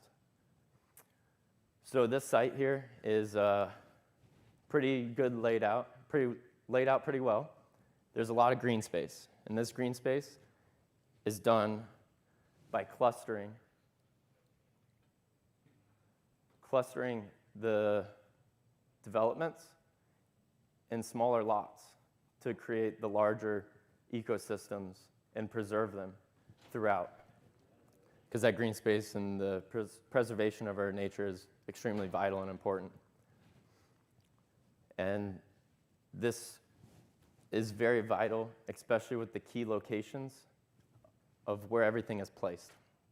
As you can see here, we have a school right there, right in the middle, in the heart of the development, so that children can get there and hopefully walk there, because we want to promote walking. And one way we can promote walking is having nature paths that connect the different developments, which you might not be able to see on this satellite map. And one way this development could have improved upon that in the promotion of using these paths is connecting all the amenity centers, which each of these developments has amenity centers at each subdivision. And in connecting all of these directly, instead of connecting them at the end of a cul-de-sac, it's going to highly promote this form of transportation and exercise and promote our well-being of the residents within the development, which is huge. Additionally, we want to reduce the trips of traffic because that creates 71.4% of our greenhouse gas emissions. So we have some commercial spaces strategically placed on the exits and enters of the development. And this can help reduce the number of trips and the length of the trips, because we can reduce how far people are going to be driving by strategically placing them in certain areas. Additionally, because single-family homes generate more trips than multifamily units on a unit-per-unit basis, you would think that the multifamily would be placed more in the middle or the back of the development to reduce the traffic. However, you have to strategically determine how many that site is going to generate, because the multifamily has a higher density intensity on that site, so you have more dwelling units per acre, gross acre. So in fact, just because a single-family home unit generates more trips, we can place them further back in the development since they don't have as many units, or doors, if you will. So there's a lot that goes behind all of this. Additionally, each of these subdivisions has pretty decent entryways, and this is very vital to making the community feel proud of where they live. You don't want to just go into some place that looks beaten up, and you'd rather go through a grand entrance like you're going to Disney World. So these entrances can be designed with landscaping to make them greener and place water in certain locations, which makes them a better design for the people that are moving there. And it increases the people purchasing the homes. So you have more people coming to purchase the properties, which is very vital to the development because we want them to succeed. When you win, I win. So we're going to design the best thing for you in your specific case. And we also have to keep in mind the environment which we have. And we go through the whole process from the civil due diligence, the civil planning, the pre-application meetings, the rezoning, any amendments that need to be taken, and go to development meetings, design the full civil and environmental portion of the project. We can also work on the building design, so we don't only do horizontal, but we also do vertical. And so we do the structural, the mechanical, the electrical, the plumbing, the fire protection, and the construction administration. So choosing your planner and designer on your development for your construction documents is vital. They are the smallest percentage of costs in the development of construction. It won't cost you too much more to get the proper engineer or design professional. And we can really work to creating a cleaner future that is greener, learning from our past and how we can do this. So that's a little bit about advanced engineering. And I have a short clip of maybe like 2-3 months of video that I took with a drone, but crashed it. So this is a good clip.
So I know it was a lot to take in. We covered a lot of material.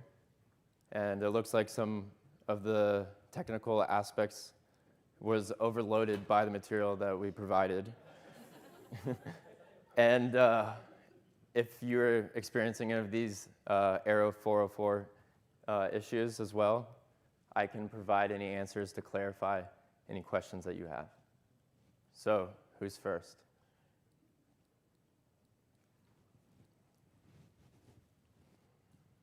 Hey, so I'm just curious on that development, the one that you kind of went into detail on and that you showed that video. How long has it been since you guys did that development, and have there been any water issues since then? Because we're from South Florida also, and just kind of with rising sea level and just seeing a large amount of king's tides coming in and how that's flooding and impacting the area during hurricane season. I know Tampa's kind of similar, so I'm just curious how that development in particular is doing with current, or more recent storms. I don't know how new it is or how old it is, but. So that's actually not my development. Oh, okay. As you can tell, I'm under 30, I'm pretty young. So a development like that would be like a huge fraction of my life. to take place. I am currently working on one of the same size. So I was just showing you some reverse engineering that we go through on choosing the ways and the paths that we take to complete something. That's a good point, though. That is Vieira, Florida, in Brevard County. And I don't believe that they have any flooding issues. And that's what's vital when you're doing your grading and drainage plans and your stormwater calculations to determine what type of scenarios will take place in a 100-year period or a 24-year period. And these things are very valuable, and you don't want any flooding to take place. So going through the proper engineering design is very vital. And just like the 1930s dust era, we have to take care of our soil. And in our due diligence phase, we do soils tests and geotechnical evaluations and to determine the soil properties for structural reasons and also our seasonal high groundwater levels. And we can determine how much water can be absorbed into the soil, and we can design our retention and drainage systems so that you don't have any flooding to take place.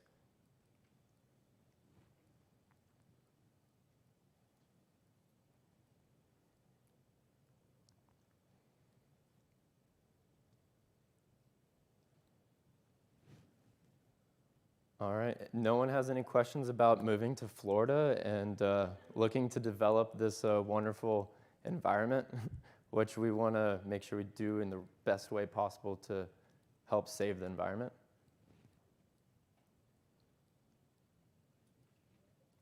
All right.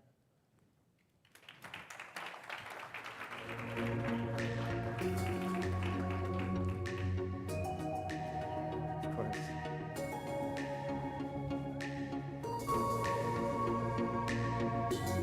All right, we are flying through today. It is tea time, actually. So we are going to take a 20-minute break, and I will meet you all back here in 20 minutes.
All right, welcome back, everybody. It's time for our final session of the day.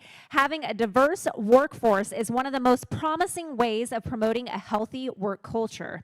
This session will deal with the hows and the whys of this subject. I request for you to all welcome to the stage Mr. Akil Painat, from managing member of AI Capital LLC. And the topic title is Shifting Cultures and a Building Diverse Workforce. He's going to be joined by Colin McDowell, Annie Macias Murphy, and Latrice Slade, as well as Ronnie White. Welcome them all to the stage.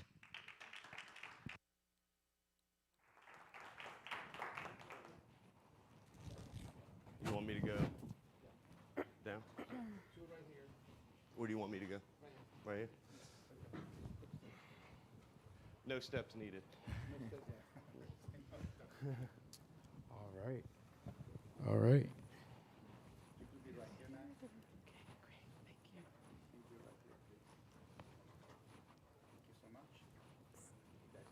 All right. Yeah.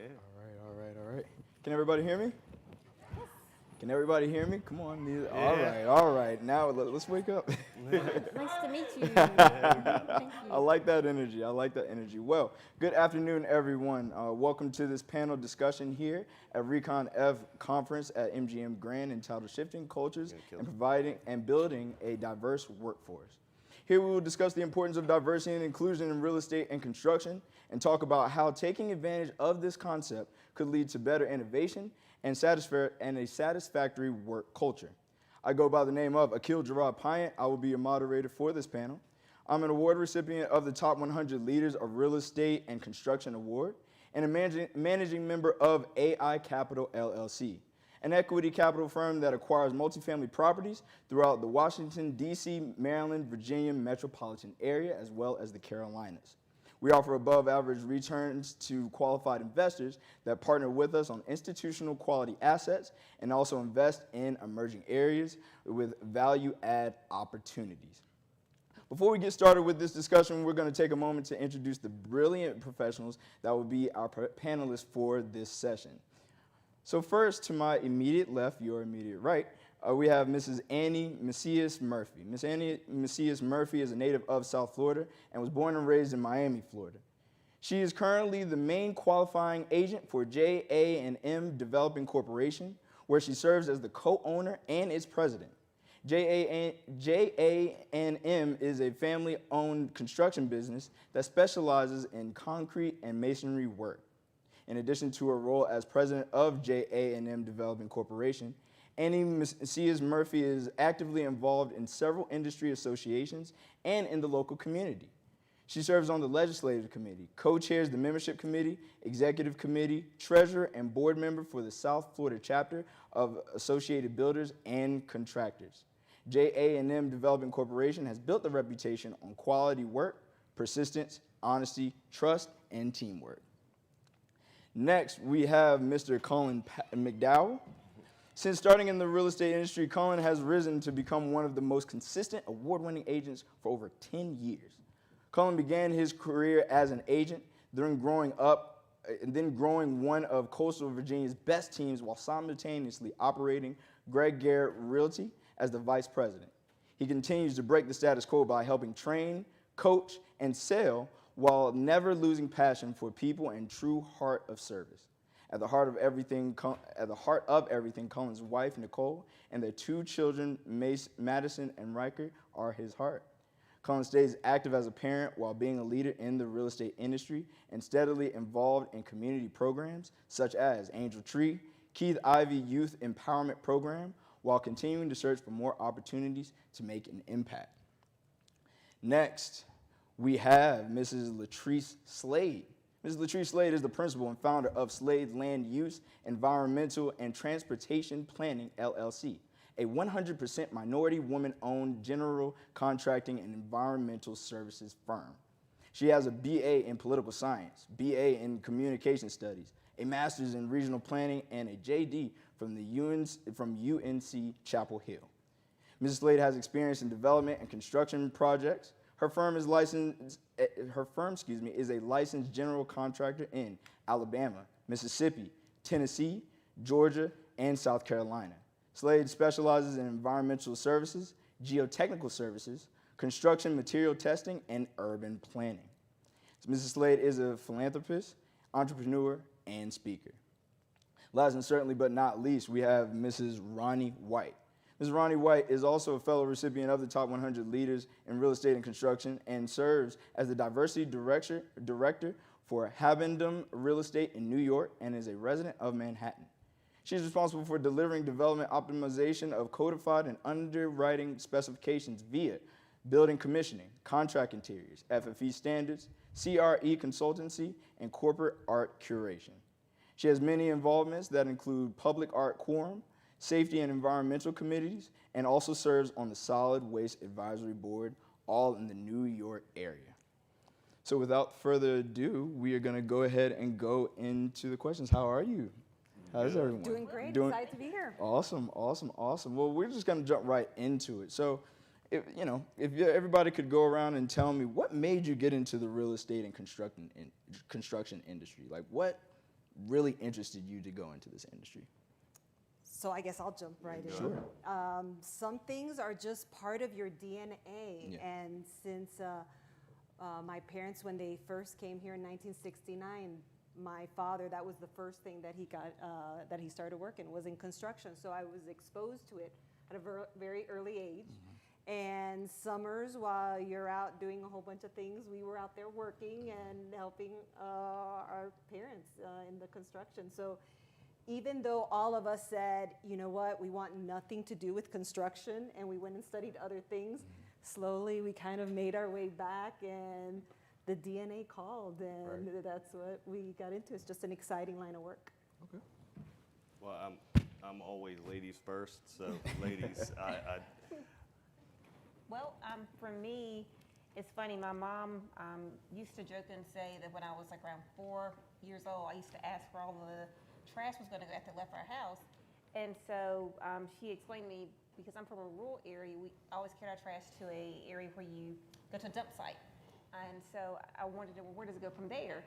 And then I wanted to know, why didn't it separate the trash? And so I was talking about recycling at a very young age, before there was even recycling where I lived. And so I have always been interested in environmental.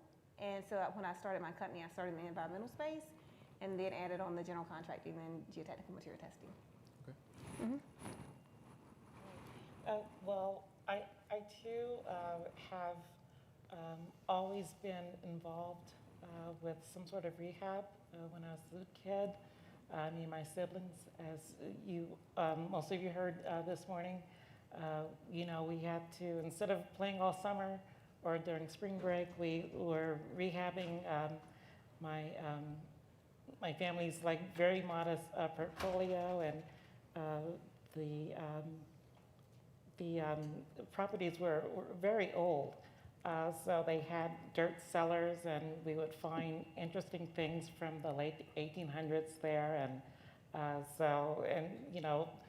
went away from that, moved to New York and worked on Wall Street, and then had an opportunity to work with certain individuals, and I honed my eye and was exposed to a world of luxury interiors, and worked on yachts and planes and castles, and really learned all about that, and it was incredible.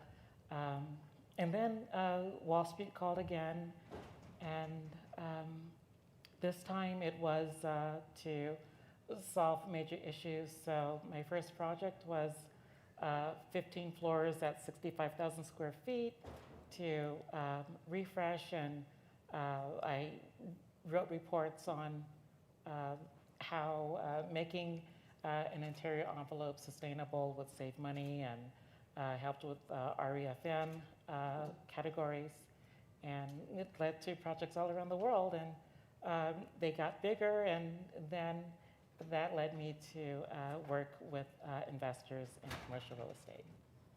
So I do a little bit of all that still. That's a lot. I can't even imagine this.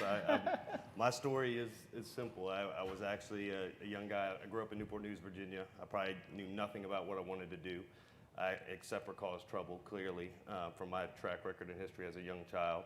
But then I moved to LA with a good friend of mine, lived in LA for about 5 years. Mom started to get a little sick since my dad had passed when I was young. I moved back to Virginia, not knowing what I was gonna do. And a friend of mine that lived in LA, his dad was a local real estate guru. The guy actually owned a Century 21 Century 21 franchise that was the highest per person production office in all Century 21 through the 80s and early 90s. Then he got out of it and it came to Greg Garrett Realty, and now it's Garrett Realty Partners. So he actually put me on the phone with him, had me talking, and convinced me that this was a career I should try. Though I was 24 years old, I knew nothing about real estate, didn't even want to be in it. And I thought it literally was for older women and retirees and military. So I'm like, what does a 24-year-old kid know about real estate? But he convinced me on two things. You can make as much or as little as you want, and you can be your own boss. And those two things appealed for me because I had no skill sets. I barely passed high school and I never went to college. So I'm like, let me give it a go. And here I am now, talking with every one of y'all. So it's cool. Okay. Awesome. Well, thank you so much for telling us, what made you want to come into the real estate and construction industry. So now that we know a little bit more about you, let's dive into the next question. So with everything that happened last year, in 2020, we see that a lot of different industries across the board, not just real estate and construction, but are beginning to focus on diversity and inclusion more than ever before. I mean, it didn't matter what political affiliation you were with. It didn't matter who you were with the Black Lives Matter movement and everything going on. You saw that a lot of industries were saying we need to focus on diversity and inclusion. So in your opinion, why is diversity and inclusion important to you, and how are you encouraging diversity and inclusion yourself and in your company? Anybody can answer. We don't have to go in order. Or unless anybody want to go first? I'll go. So I've been blessed to have opportunities to serve as a general contractor on different contracts for clients that are corporations. And oftentimes, my whole team of subcontractors are also minorities. And so with that, they get the credit that they're looking for when it comes to diverse spend. And so for me, it's natural. It's not hard for me to find other diverse companies. I am a member of different organizations such as NABWIC and NAWIC and things like that, where we try to network and pool resources together. And so being in those kind of professional organizations, you get to know people and you work together. And so I would like to see more of that. It's just a natural kind of interconnection with people. Lady? I guess for me, yes. I guess for me, it's just it just goes back. Treat others the way you want to be treated, and it's just a very natural flow. Whoever is best for the position as far as a subcontractor, and I think it's at least for me, and I think we can attest. It's easy for us to at least to be inclusive because. It's an open door policy, if you will. That it's really. I've also spoken for NABWIC in the past. Different things that they had in South Florida, especially with the young people and students that typically don't have exposure to all the opportunities that maybe other students may. So. I guess trying to be in different places, different opportunities that one can speak at and expose young people to that otherwise they wouldn't, and being able to hire them in the future as well. In that capacity, in other capacities, is just being able to bring folks on board. Ronnie? Yeah, I too have been blessed with just having an opportunity based on just my skills and the value that I could add to a project.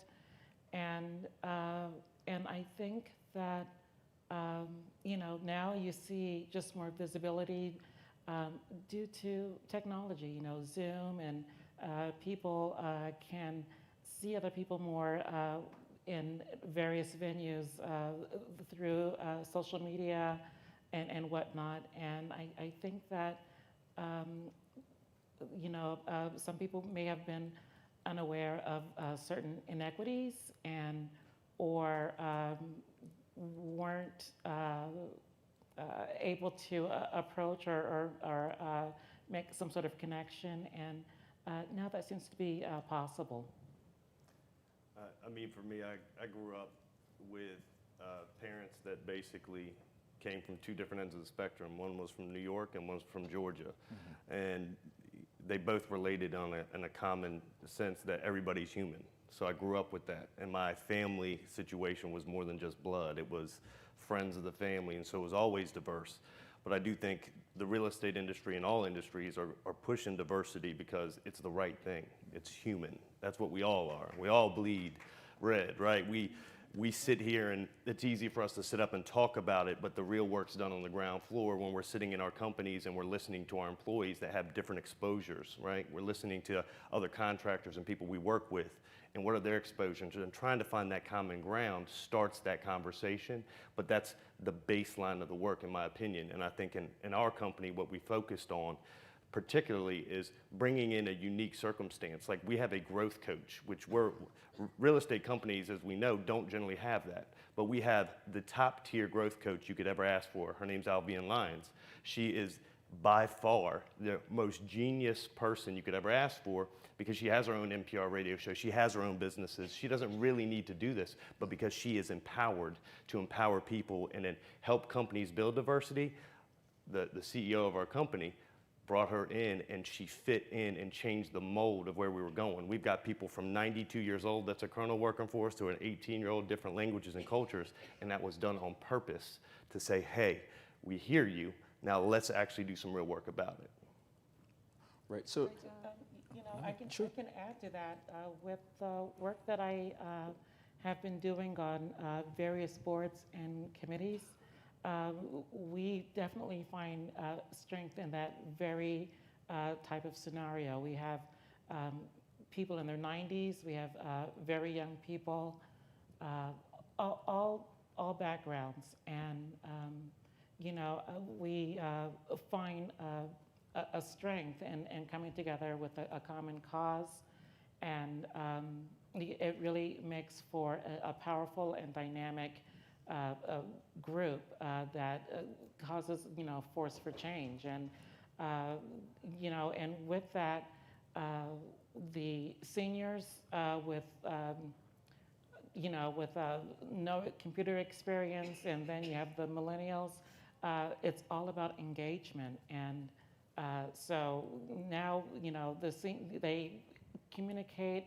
and instead of having a fixed mindset, will just be open and ask questions. And so now we have many of our seniors that are very tech savvy, and the others who may be younger are, they definitely gain wisdom. And especially on some of the committees, there are things where we don't have to reinvent the wheel, because it's something that had come up even like a few years ago, but sometimes it goes back 10, 20 years, and they say, oh, remember when this happened? And so it's like a shortcut. It's really, it's been tremendous. So in your opinion, do you believe that the real estate and construction industry is progressing in their diversity and inclusion efforts, or do you believe that we still have more work to do? I believe we have a lot more work to do.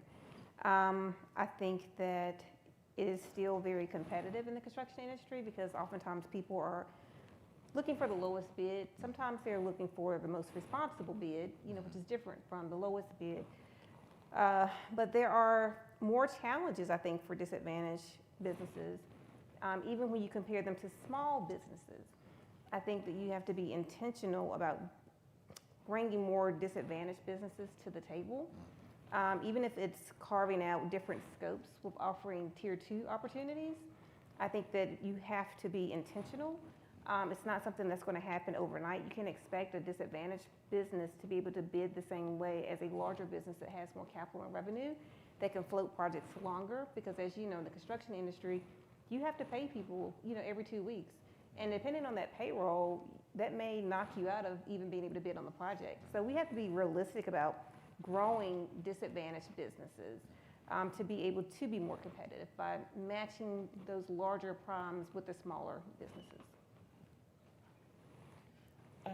To add to Latrice's point, I'm a certified MBE business concern, and and I have several government and local contracts, and there is issues with that.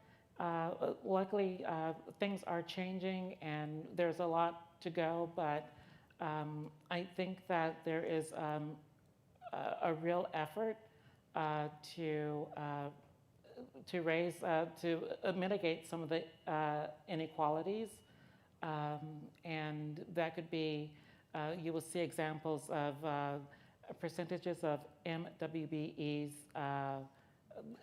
encouraged to participate in projects increase, mentorship between peer companies, and also literacy and education to make sure that MBE is correctly set up, and that they have the proper tools and financial literacy that's essential for a successful business. So in South Florida, what I've noticed, just I would say probably in the last 10 years, definitely more women in the higher managerial roles, like as project managers, higher executives. So I have seen a growth in that area, at least in the construction sector in South Florida.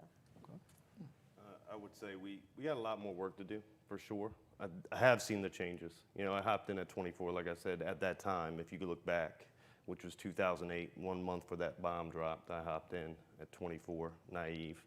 And even though I knew that, now I'm seeing younger people, all different colors, cultures, nationalities, languages. You're watching them get into this industry. So some of it's natural, right? But some of it is from, in my opinion, the internet, right? It opened up the world to so many of us that had a narrow viewpoint. We were local.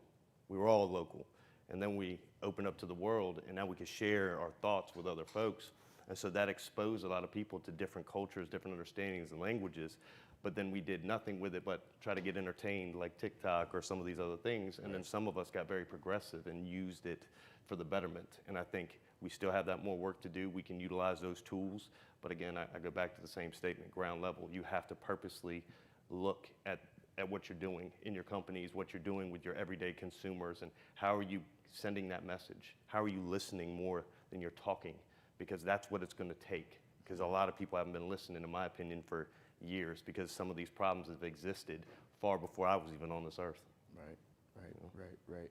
Actually, yeah, definitely. To your point, there's a lot of mindsets and that people have changed, and people, like you said, because of technology and just being able to access the world from, your home. People have evolved, on many issues.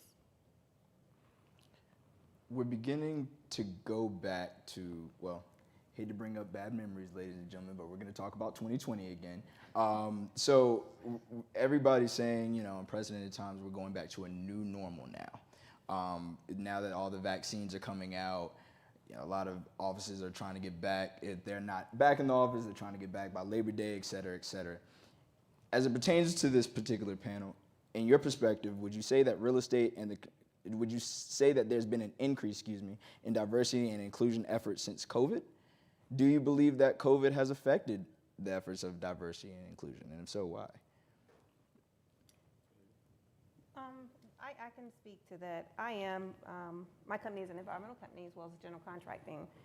And one of my friends shared an article with me from the Los Angeles Times saying that there's COVID-19.2 that just hit California. And so, yesterday I said, I don't think that the pandemic we just went through is going to be the last pandemic we ever experienced. So with that said, we have to be prepared for our businesses to survive in any type of climate.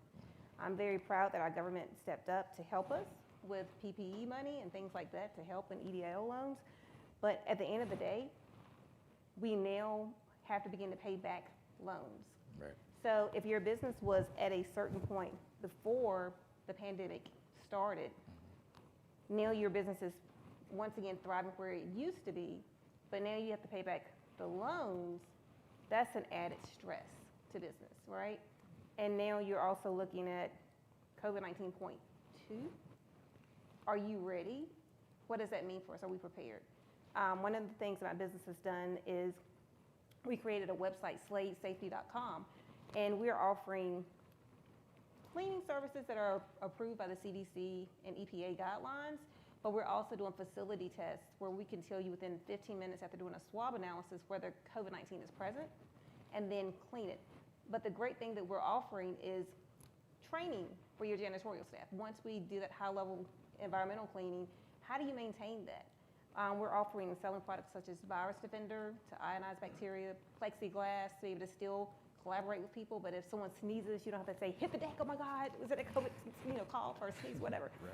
So we're thinking outside the box, even from a development standpoint, how we construct our buildings and do space planning.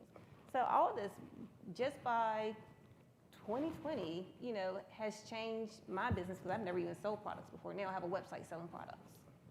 Right. Ronnie? Well, I'm actually the chair of Health and Hospitals Corporation Hospital Bellevue. And, on several points there, Bellevue is where the first nursing school in the United States was established. That's where the first ambulance service was established. Back before, no one here would even remember, even the oldest person that you know wasn't around. And it's also where Ebola was stopped from spreading in this country. And so, and yesterday, during the last break, I actually was on our board meeting, and we were speaking with several of the lead doctors, and we keep up on what's going on. Many of the people that you see on the national news, they come from Bellevue. It's just a place of incredible expertise, and so I'm just thrilled that I'm part of that. And again, that's a place where we have a wonderful, diverse board. But it's important to keep informed.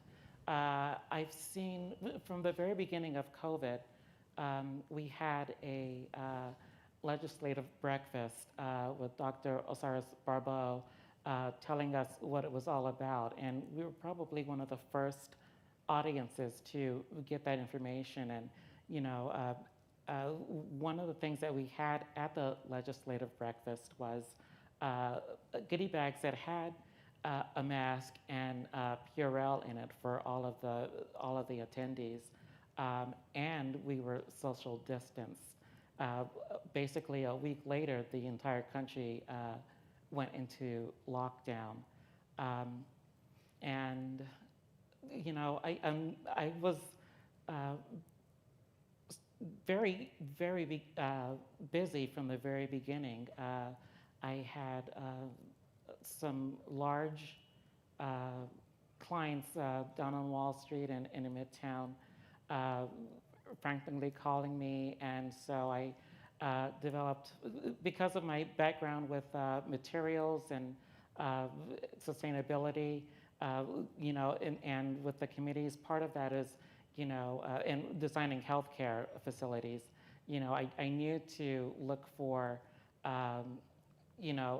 powder-coated surfaces that had silver in the paint, or fabrics that had silver enmeshed in the fabric to mitigate any sort of bacteria and to make for a cleaner environment to mitigate infection. So they were calling me, and immediately went to changing doors, so you don't have to touch a handle. Went to sliding doors and created a new blueprint, which most of you have seen. That's a distanced works area. At the time, benching systems, which are like tables very much like this, was very much in vogue for workers. Got rid of that because that was just not going to work, and bought and changed a lot of the like cafeterias. So I know that earlier, many of the panelists were speaking about reducing size reduction, and I actually, did some of that, but like for a cafeteria, I made it much larger, and so that there would be room for egress, and got rid of many of the reception areas and converted those to areas where a worker's like a laptop or keyboard and mouse were placed in a dedicated slot and used some sort of like if you will, like an ultraviolet light to kill any viruses or germs on on the surfaces, and they would just pick it up when they were scheduled to work. So I was busy doing that the entire time. That slowed down, and then of course shifted to working remotely. And I again because of that was able to see a lot more diverse faces, put a face with a name per se, and so visibility in diversity is very key. I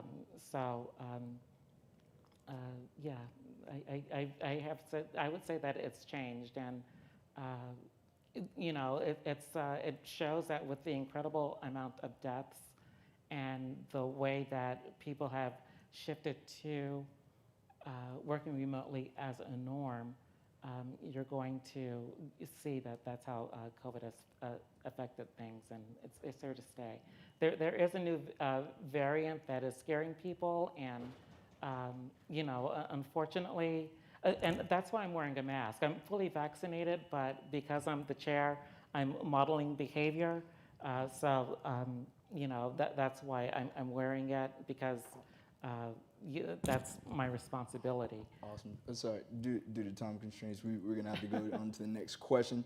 What is the challenge you see being a minority in this business? What are the advantages and disadvantages that you would say in terms of being a minority within the real estate industry and the construction industry? So I think initially a lot of it is the cash flow, right? And a lot of things, I think there's the statement, you don't know what you don't know. Right. So as you start navigating and becoming involved in trade associations and things like that, and start networking and have certain conversations, then you start picking up on different things. But others that may know a little bit more, the learning curve is not as long. Right. I think it's hard for me to be a minority in any situation in America. So, just answering honestly, I will go back to the question you had before. COVID did change people, right? It gave us all an experience together. The whole world was in this experience, We saw the human element. So it did progress diversity because it allowed us to see the value of life in a different lens. We didn't have to go to a funeral to figure that out, right? We didn't have to lose somebody. We had to lose a lot. We had to lose people, watch people pass away, but we also had to be confined, not see our friends, not see our family. So, of course, businesses adapted, try to stay safe, the ones that could stay open. That encouraged that. And I think organically, that's only going to get better because I think we're all awake to the fact that you're right, we could have another pandemic. This came out of the blue. If we're not prepared, we don't stay ready, we don't help our folks out, we don't listen, it won't be there, right? We'll go right back to where we were, and I don't think any of us want to be there. So we're all going to march forward, and I have huge faith in humanity. And I know that's hard in times like these, but I absolutely have huge faith in humanity. I just wanted to say, kudos to all the businesses that are here today that survived COVID. Because I tell you, I've never worked as hard with my 15 years of being in business, with having to be more savvy, more nimble, more proactive, but also more compassionate with my employees and being understanding. It's the true test of leadership. I do want to say that, when you think of construction, you would not necessarily think of my face initially. And one of the things that I've been told, I am from North Carolina. I now live in Alabama, and I've been told that I'm the most polite, aggressive female they've ever met. And so I take that with a badge of honor, right? Nothing wrong with that. It's nothing wrong with that. But I will speak up and let people know that I exist, that I do want a seat at the table. And, since I've been able to develop relationships, friendships, I've had to, let my friends know that may have not even thought about me being at the table that, hey, that table has everyone that looks alike, and there's nobody in our age group, there's no one of color. I like a seat too, you know, and with that, people have been open. And so I think that's great. But I think that you have to be comfortable in your own skin. And one of the things that I've learned is, march to your own drum. And I encourage females, don't go trying to break glass ceilings because it sounds good, right? Because there's so many sacrifices that you may make in order to break those glass ceilings. If that is your calling on your life to break those glass ceilings, then go for it. But march to your own drum, be comfortable in your own skin, no matter what seat you're sitting at the table and who's sitting around. You have a voice. Use your voice to uplift other people, not just yourself, because if I'm sitting at this table, I'm not just representing Latrice Slate, right? I'm representing so many other people who didn't have a chance to be at the table. How do I prepare for that? I never wanted to be like the dog running behind the car, and then once the dog got in the car, how do you drive it? Right. So, I've been preparing for many, many years for these opportunities. Right. And so, do I feel entitled? Yes, I do, because I've been preparing and doing my exercises every day. Right. So it's time for us to all come together and sit around the table together and uplift one another. Right. Right. Yeah, definitely to add to Colin and Latrice's points, as a minority business owner, I believe that it's important to have a strong business. So make sure that you have your business set up correctly and that you have financial literacy to make it grow. Have some sort of proper setup, safety net. Make sure you have the proper insurance and that you are planning for the long haul and maybe as a legacy type company. I remember starting and people thinking that I wasn't there for the meeting. They were waiting for somebody else, and luckily that's beginning. That has changed. Right. Just to kind of piggyback on that, yeah, I mean, being a minority in the business, I'm 25 years old. I'm an African American man. Like you said, I think, Annie, you don't know what you don't know. And so, it's one of those conversations where now, at least in the African American community, we're having more conversations of generational wealth, commercial real estate, the guys around me, the women around me are starting to become more interested in this industry. I think that's kind of how I'm seeing diversity and inclusion in real estate and also construction.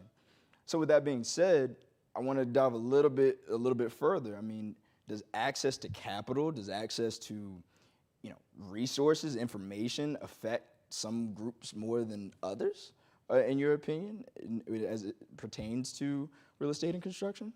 How do you want to do it? You can go, anybody. Yep. I mean, of course, it's access to information, but I think this does us a lot of good. Yep.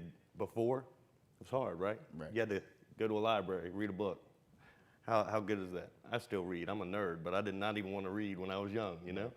But I love soaking in knowledge, and I love learning from other folks like y'all, like people out here, right? I think the idea is the information is accessible, but then who's there to point you in the direction? Right. Who's going to open their arms, lift you up, and say, hey, this is what I learned. Let me share my narrative with you. Let me go ahead and give you some pointers and point you in the right direction. You still got to do the work. Right. We all had to do the work. Right. But if we can fix the information, since we have the tools, and get more access, I definitely think you're going to start, again, another layer of fixing the diversity issue, because definitely there are lower income areas that may not know to utilize this for this, and they may be looking at YouTube too much, TikTok too much, and spending too much time getting entertained rather than getting educated, and get educated, and I think that's going to be the key to this.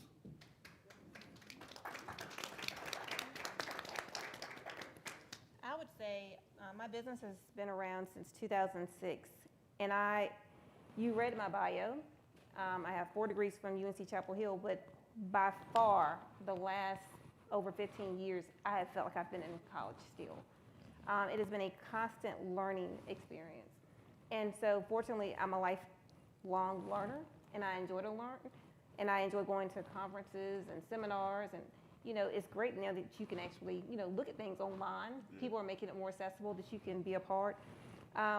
But I would say, being an entrepreneur is definitely not for the faint at heart. And you have to be willing to go where other people may not want to go, work when other people don't want to work. When we talk about digging deep, that's just the nature of what we do. And I do think it's part of all of our DNA, right? Definitely. And so what we have to do is continue to be open to share information. And so that's one of the things that I definitely am looking forward to today, is sharing information with other people. Game is free. I had unfortunately not had the benefit of having a proper mentor, and I knew that it would just take that much more for me to do what I needed, to find what I needed to learn. So yes, being a lifelong learner, and also with the industry, there's always, with construction and real estate, there's innovation, there's new ways, there's all this newness. Keep up on that. Keep up with your certifications. And that just strengthens your ability. And so education is key, and just keeping current and engaging to stay current amongst your peers and colleagues. Okay. What would you say is the future of diversity and inclusion in real estate and construction? If you could summarize in a couple sentences or more what you believe the future of diversity and inclusion in real estate and construction is, what would that be? Are you talking idealism, or are you talking like with a crystal ball? Anything. All right. I mean, if you want it short, sweet, and to the point, I think it, again, is getting the information out there to where people can find their passion. I mean, as we heard everybody's stories and we've listened to other people speak at this convention, you can hear that most people did not have this as a desired field, right? But somewhere along the way, somebody introduced them to the idea, again, gave them the information. I think the more that we can get out the information of what we're doing and share that, I'm confident that will be where you'll see the whole world open up and see the possibilities, and they'll find their passion in our career fields, whether it's an engineer, right, or a builder, or whether it's a plumber, or whether it's a investment firm. They will find their passion, they will find their problem to solve, and you will have the human element that looks all different involved with it, where you won't just look at a career any longer as, well, that's for this type of person. No, it'll be for you too if you love it. You just got to go work for it. That's my feeling. I think it just continues to evolve. I mean, what I mentioned as far as what the landscape of how I've seen it in the last 10 years, I just see that it's going to continually grow, and everything that everyone's on the panel has said, especially as I hear your own voice, be true to yourself, to who you are. Don't. I think today also heard, one person's journey is not another one's. There's similarities, but it is beating to your own drum, and it is, we are all leaders and innovators, and folks follow behind us, and what path are we leading? With what are we leading? We lead by example. I was just going to say, as you know, the brown population soon will not be the minority in America. And so I want to say that what we need to do at this point is make sure that we're all leaving a legacy behind. When I started my business, I started with $500 on unemployment. And so I've poured the money back into my firm to grow my firm to where it is. Well, for my nieces and nephews, I want to make it easier for them to be able to do whatever they want to as well, to have a platform. And so, many of us started in the real estate construction business, not with a lot of money and not with a lot of resources. But think about if we would have had more resources. Right. Where would we be if we had, more money to invest in our firms and not starting on unemployment, but starting further down the road? We're already not as far as some other groups. How do we make sure that our loved ones can be up here, not back here? So I think that we have to plan for that. We have to make investments. Like we talk about buying real estate. Even though I'm a general contractor, well, I also want to buy properties and invest. And one day I want to retire, and I want checks coming in. Well, I'm not working on a project, right? We have to be forward thinking. And so I'm hoping that our generation will lay the foundation so the next generation will have further along that they can start at a starting point and not back here. That's what I'm hoping it will look like. I definitely agree. I think the future is bright. If you think about it, when I was a little kid, my dad had a calculator that was gigantic, and it couldn't touch it, and all of that. And now, those same functionalities are on everyone's phone. And before that, there was a slide rule. And earlier in the presentations, we heard about BIM. When I was learning AutoCAD, I learned by having to actually type in the commands in the command line. Now everything is icons.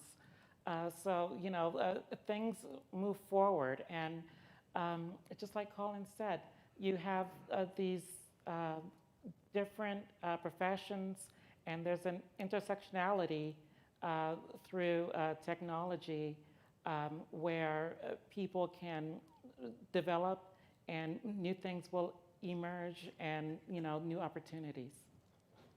Awesome.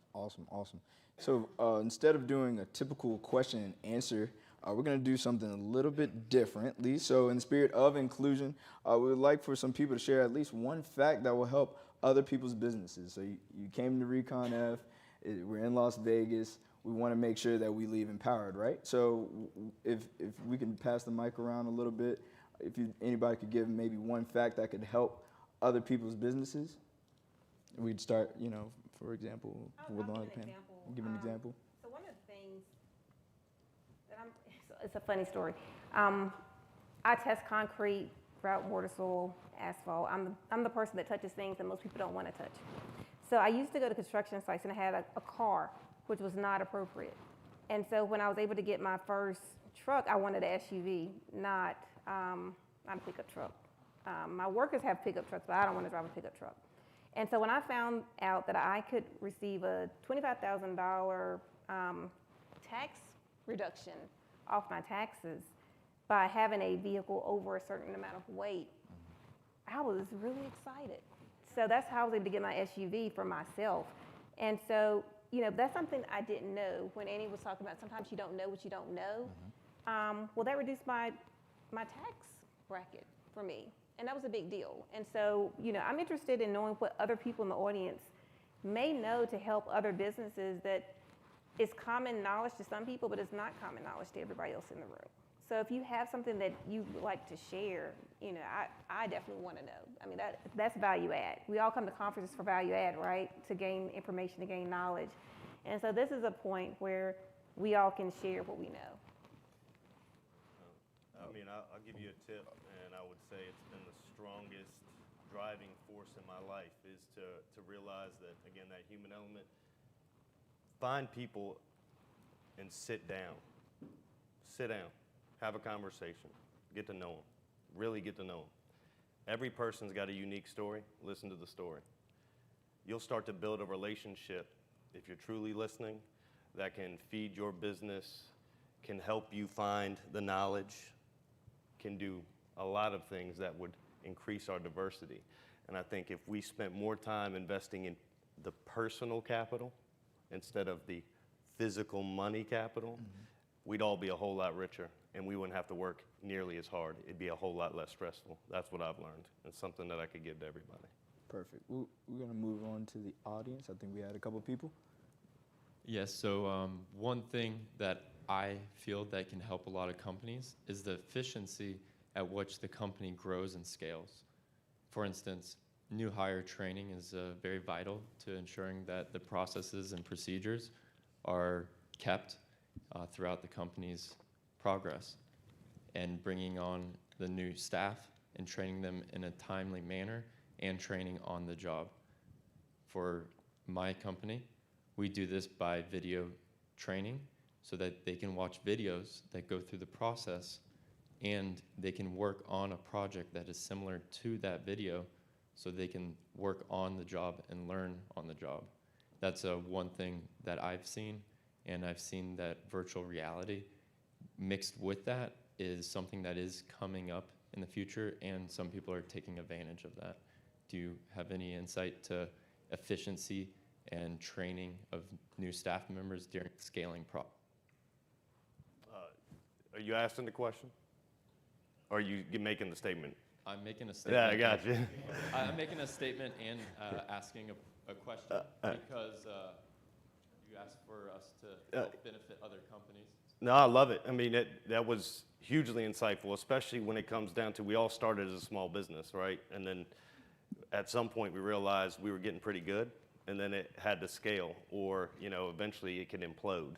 So I think that's valuable. I would say, you know, at our company, we're constantly trying to move ahead and use technology as an asset, as an assistant, as an ally, not as the thing that's going to replace our folks.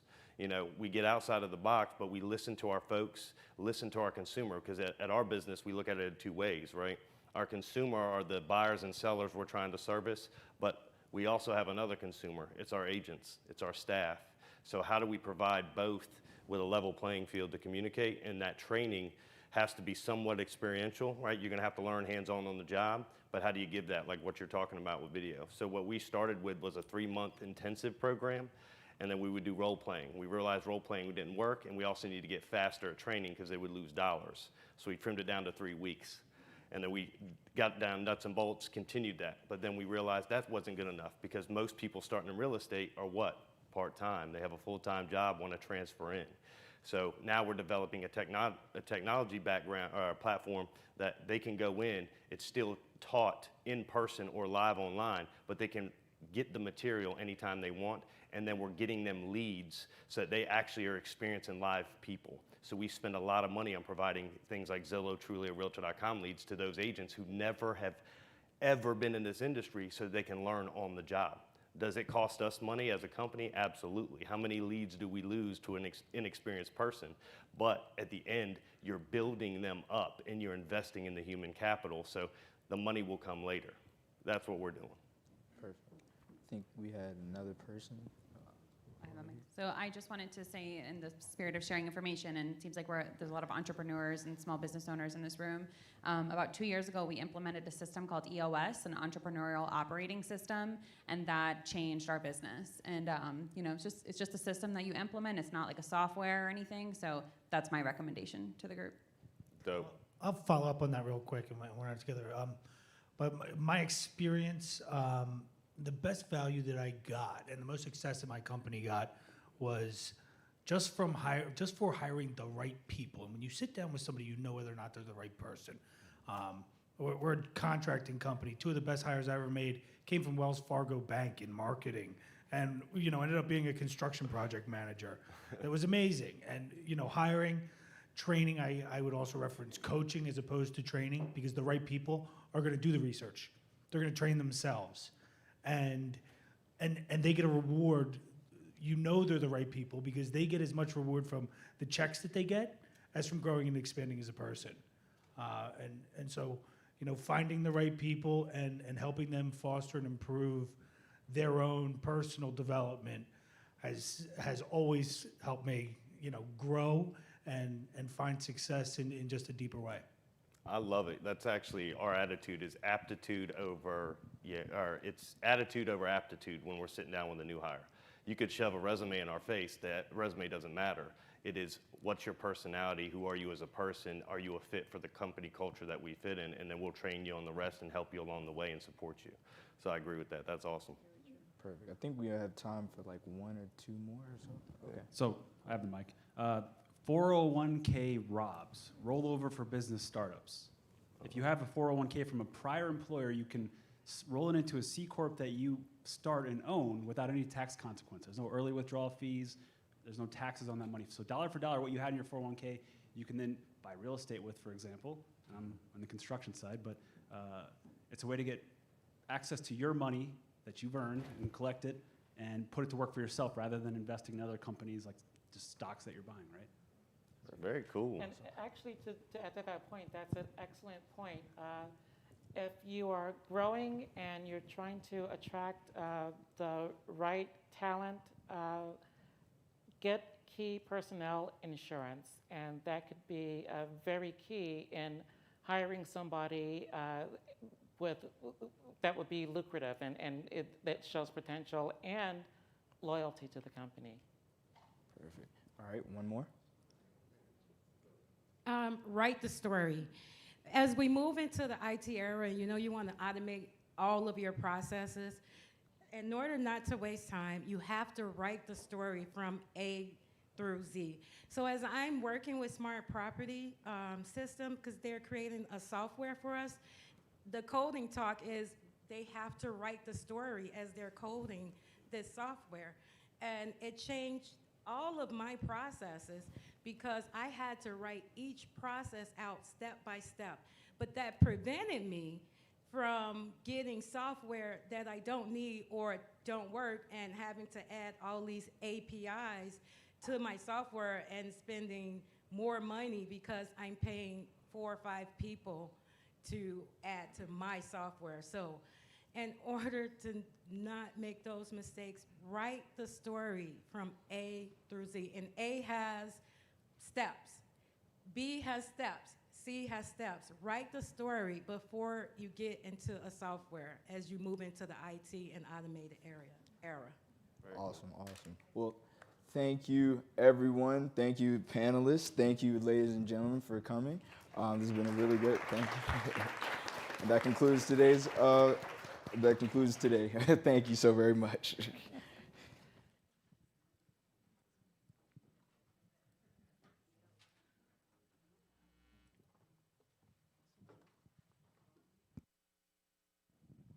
All right, thank you so much, panelists, for sharing all those great ideas. Speaking of ideas, it's time to honor our awards to the ideas and innovations of those great minds who have contributed significantly in the realms of real estate and construction. To do the honors, I'd like to invite Mr. William Thiesling, the co-founder and the CTO, ECC.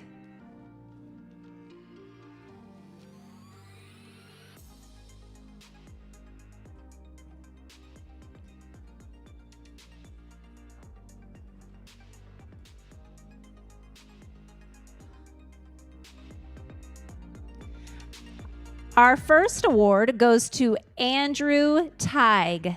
Andrew Teig. Teig.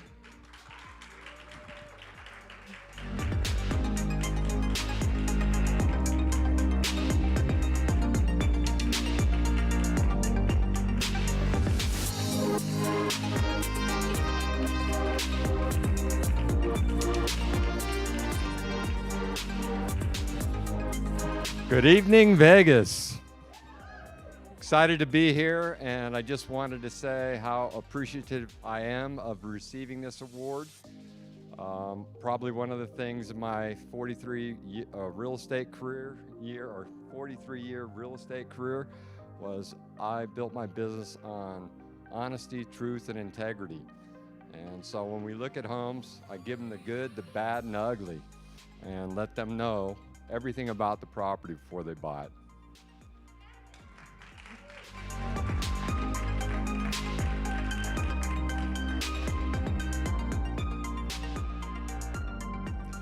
Next is Ashley J. Garcia. Ashley Garcia.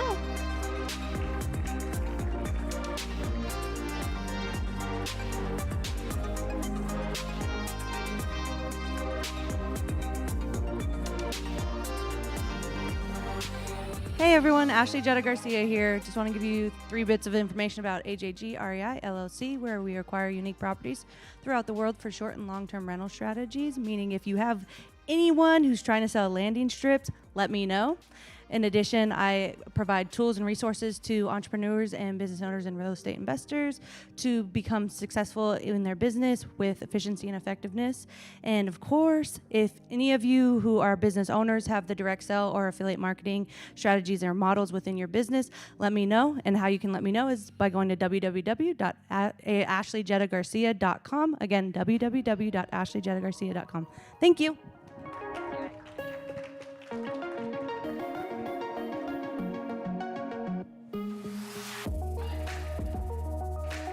Next is Christian Pazos. Christian Pazos.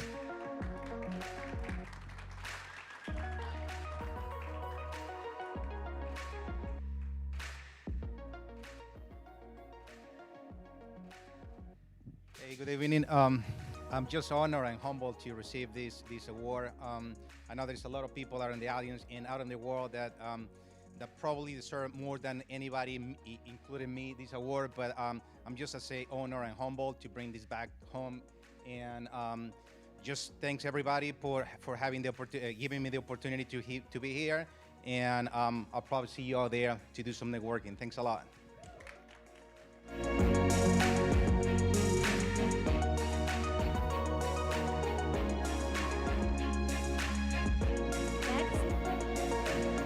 Next is Daniel Tassone. Daniel Tassone.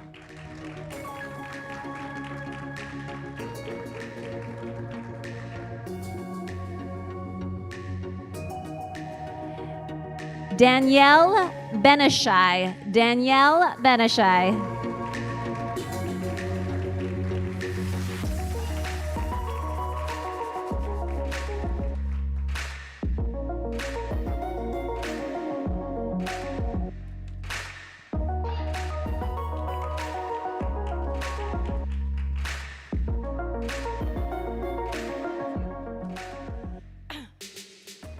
I just want to thank WRECON for this recognition. I'm truly honored. Years ago when I got into the real estate industry, never in a million years did I think I would ever be in Las Vegas on this podium and get recognized for anything. I just started off with a young family trying to provide and become successful and make a lot of money. So it took a lot of time. It was a long hustle, a lot of hard work, working up the ladder, but I just want to thank God for putting me on this path. I want to thank my parents for the work ethic that they instilled in me. I want to thank my husband, who's my ultimate backbone, my children that have seen my sacrifice and are my ultimate motivation, and my brother Josh and my friend John that came out to see us here today. And I want to wish all of you guys a lot of success in everything you do. Thank you.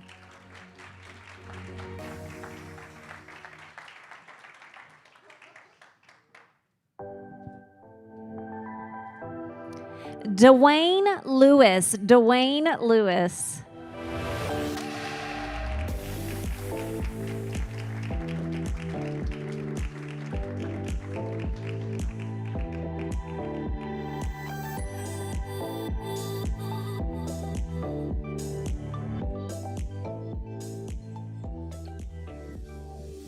Well, first off, I just want to thank everyone that put this event together, and my team and myself. We're very proud to be here, very thankful for this award. But I just really want to say this. I've been very privileged in my life to receive a lot of awards throughout my previous career. As a U.S. gold medalist and a 7-year NFL player, recently retired, this award means a lot more to me because I started this company about 4 years ago, and we are now one of Arizona's leading and top construction firms.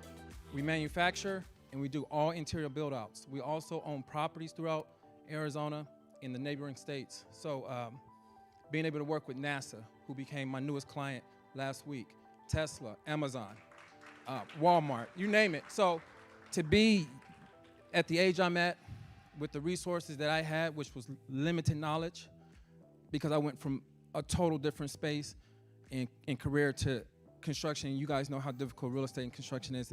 It's intense. It's the belly of the beast. And all I can say to you guys is keep pushing and go through all the adversity, because it's gonna come, the good and the bad.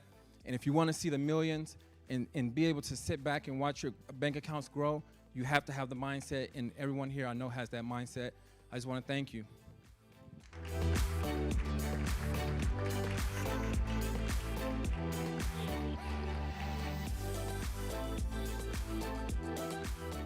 Elena Smirnova. Elena Smirnova.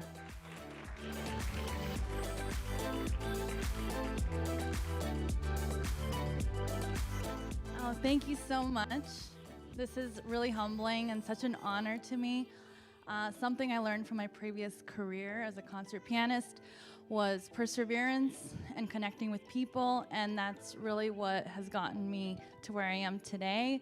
In addition to all the support and encouragement from my family, my friends, and my husband, I wouldn't be here without them. So, and thank you to the conference.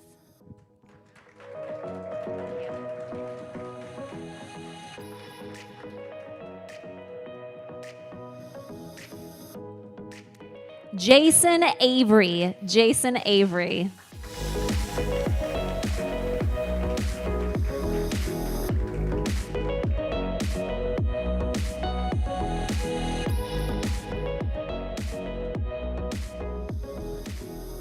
Hey everybody, I'm Jason Avery. I own Avery Construction. I'm joined by my wife here today. She helped me launch the business 10 years ago. Today we have 40 employees working in the greater Tampa Bay area, remodeling kitchens and bathrooms, building new room additions, and we've positioned ourselves to work on the business, not in the business.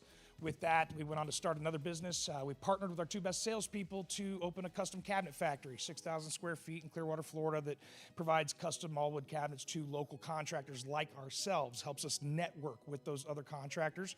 Because, face it, we might be competition in some ways, but we can collaborate and really we can give more to each other than we take. There's always going to be an overlap, but there's unique outlying areas where we can each refer to each other. And that's what we've really adopted and taken to heart. And then I do a little coaching and consulting on the side. Constructing Success is a book that I wrote. It got a #1 bestseller on Amazon and Kindle. If you'd like to check it out, Constructing Success is the blueprints for a referral-based business. And that's the proudest thing about Avery Construction is we get over 62% of our new revenue from referrals. So thank you. I'm proud to be here today and glad to receive the award. Thanks.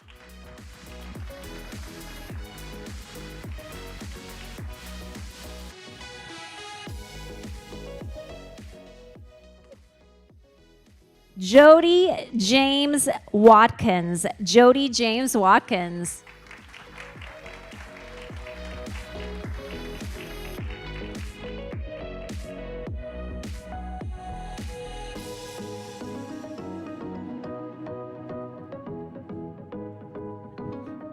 First of all, I'd just like to thank WRE for inviting me and giving this award and having so many interesting seminars so far in this conference.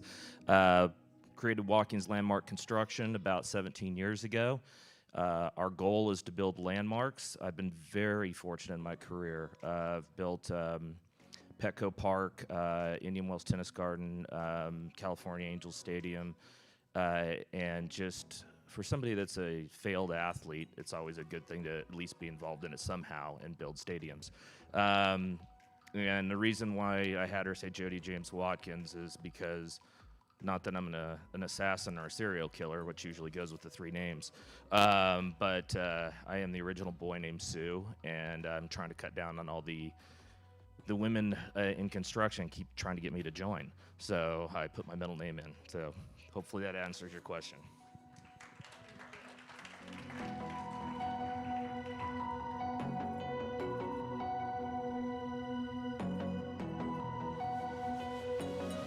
Max Taxker. Max Taxer.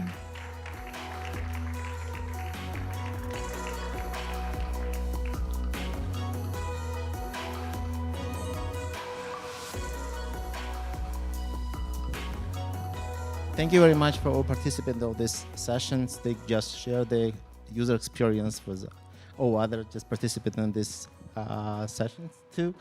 I'm CEO and the founder of the Superb LLC. The most of our activity we're engaged with the housing modeling, and I wish you all the best for you. And I hope that we are getting some more information in further venture with us. Thank you.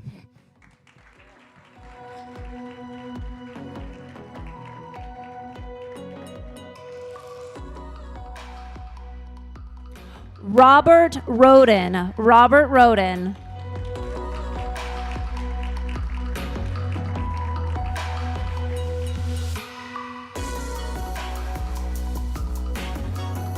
Thank you. Thank you, thank you, thank you for the award. I'm Robert with Megaslab. We're a concrete nanotechnology company. A little bit different than anybody else in the room, I think. So we're solving the bad behaviors of concrete, the cracking that you see, having to have so many joints everywhere, the curl that makes the panels not flat anymore, and having adhesion problems with tiles, carpets, things like that.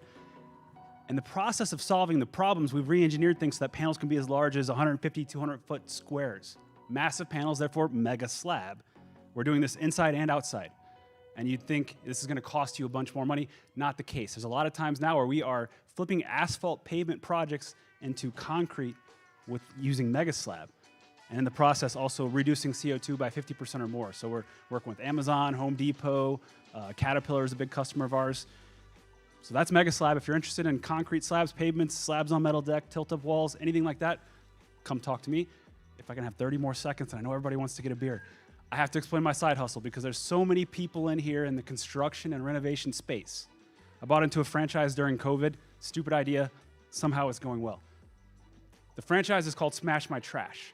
If you can imagine that this is a dumpster, open top container, 20, 30, 40 yarders. You fill it up as a contractor. We drive a truck up to it and there's a boom that comes out with a big roller that compacts what's in there. We smash it all down just like you would smash trash in your trash can in your house. You fill it up again and we come out again and we smash it.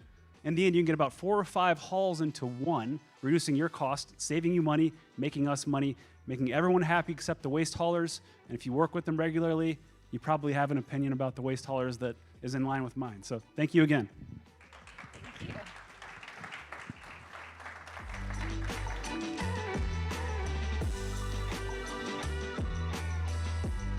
Rolanda Hernandez. Rolanda Hernandez.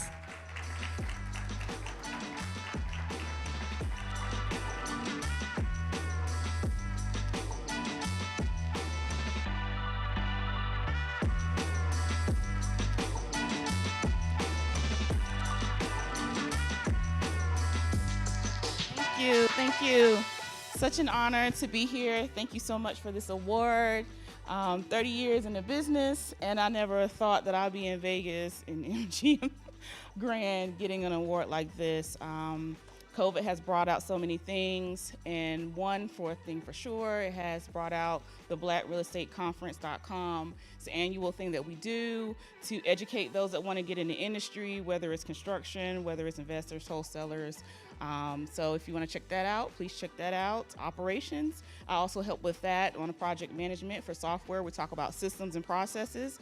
I'm your woman, so if you need to find me, you can find me on any platform at Empress Rolanda, that's ROLONDA. Look forward to seeing everybody, and thank you again.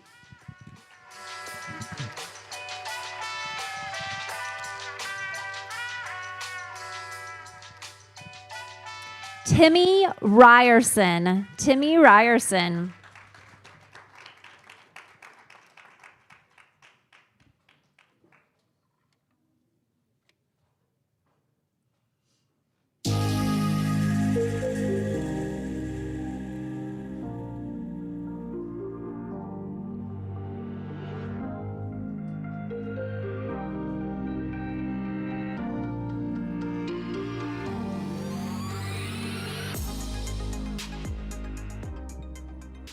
Well, just like everybody else before me, I am amazed to be standing here in Las Vegas getting an award for my company, which we all have worked, our whole team has worked so hard to develop.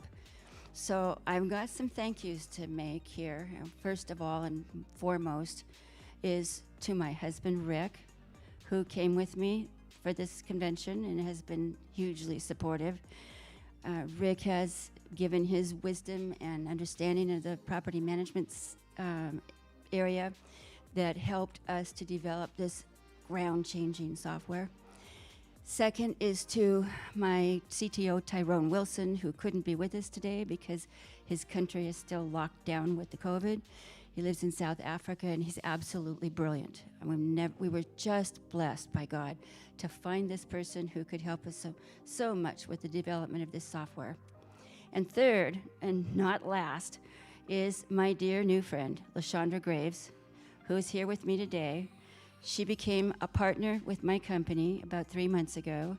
We built the software, we're building the software for her company and adapting it so that she can manage her apartment and housing rentals foundation to help people who are facing eviction and landlords who are facing losing their properties because of the forbearance programs that they're in for the moratorium issues right now. And LaShondra has become one of everybody's favorite here at the conference. Without LaShondra, we would be facing some real difficult problems in our country coming up with this moratorium closure. So, and I also want to say thank you to the WRECONF for recognizing my company, and I appreciate it very much. Thank you.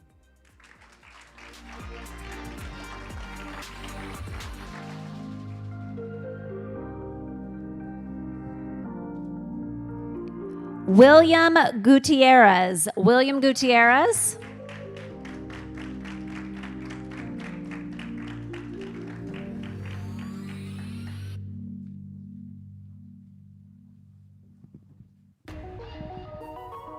Good evening, everyone. I just wanted to take the opportunity to thank the conference for this opportunity and thank everyone for being here.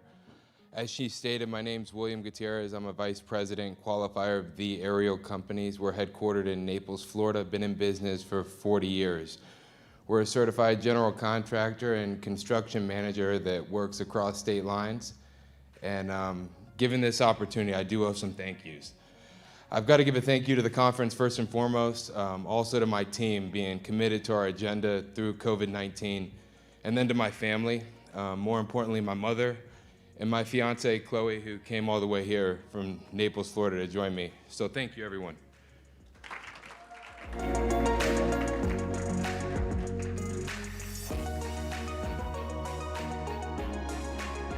Ko Ichikawawa. Ko Ichikawawa.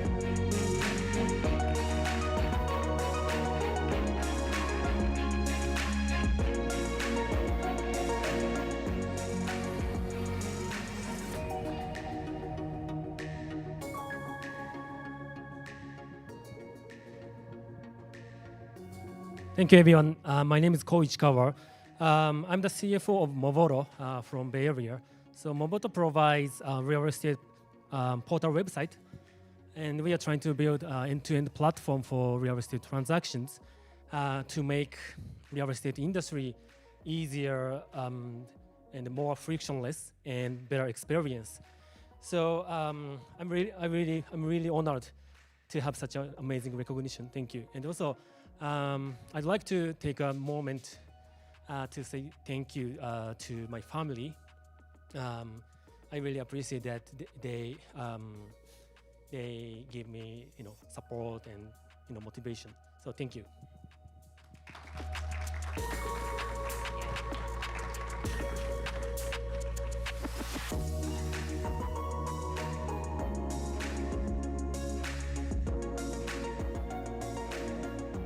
All right, congratulations to all of our award winners. That concludes day 2.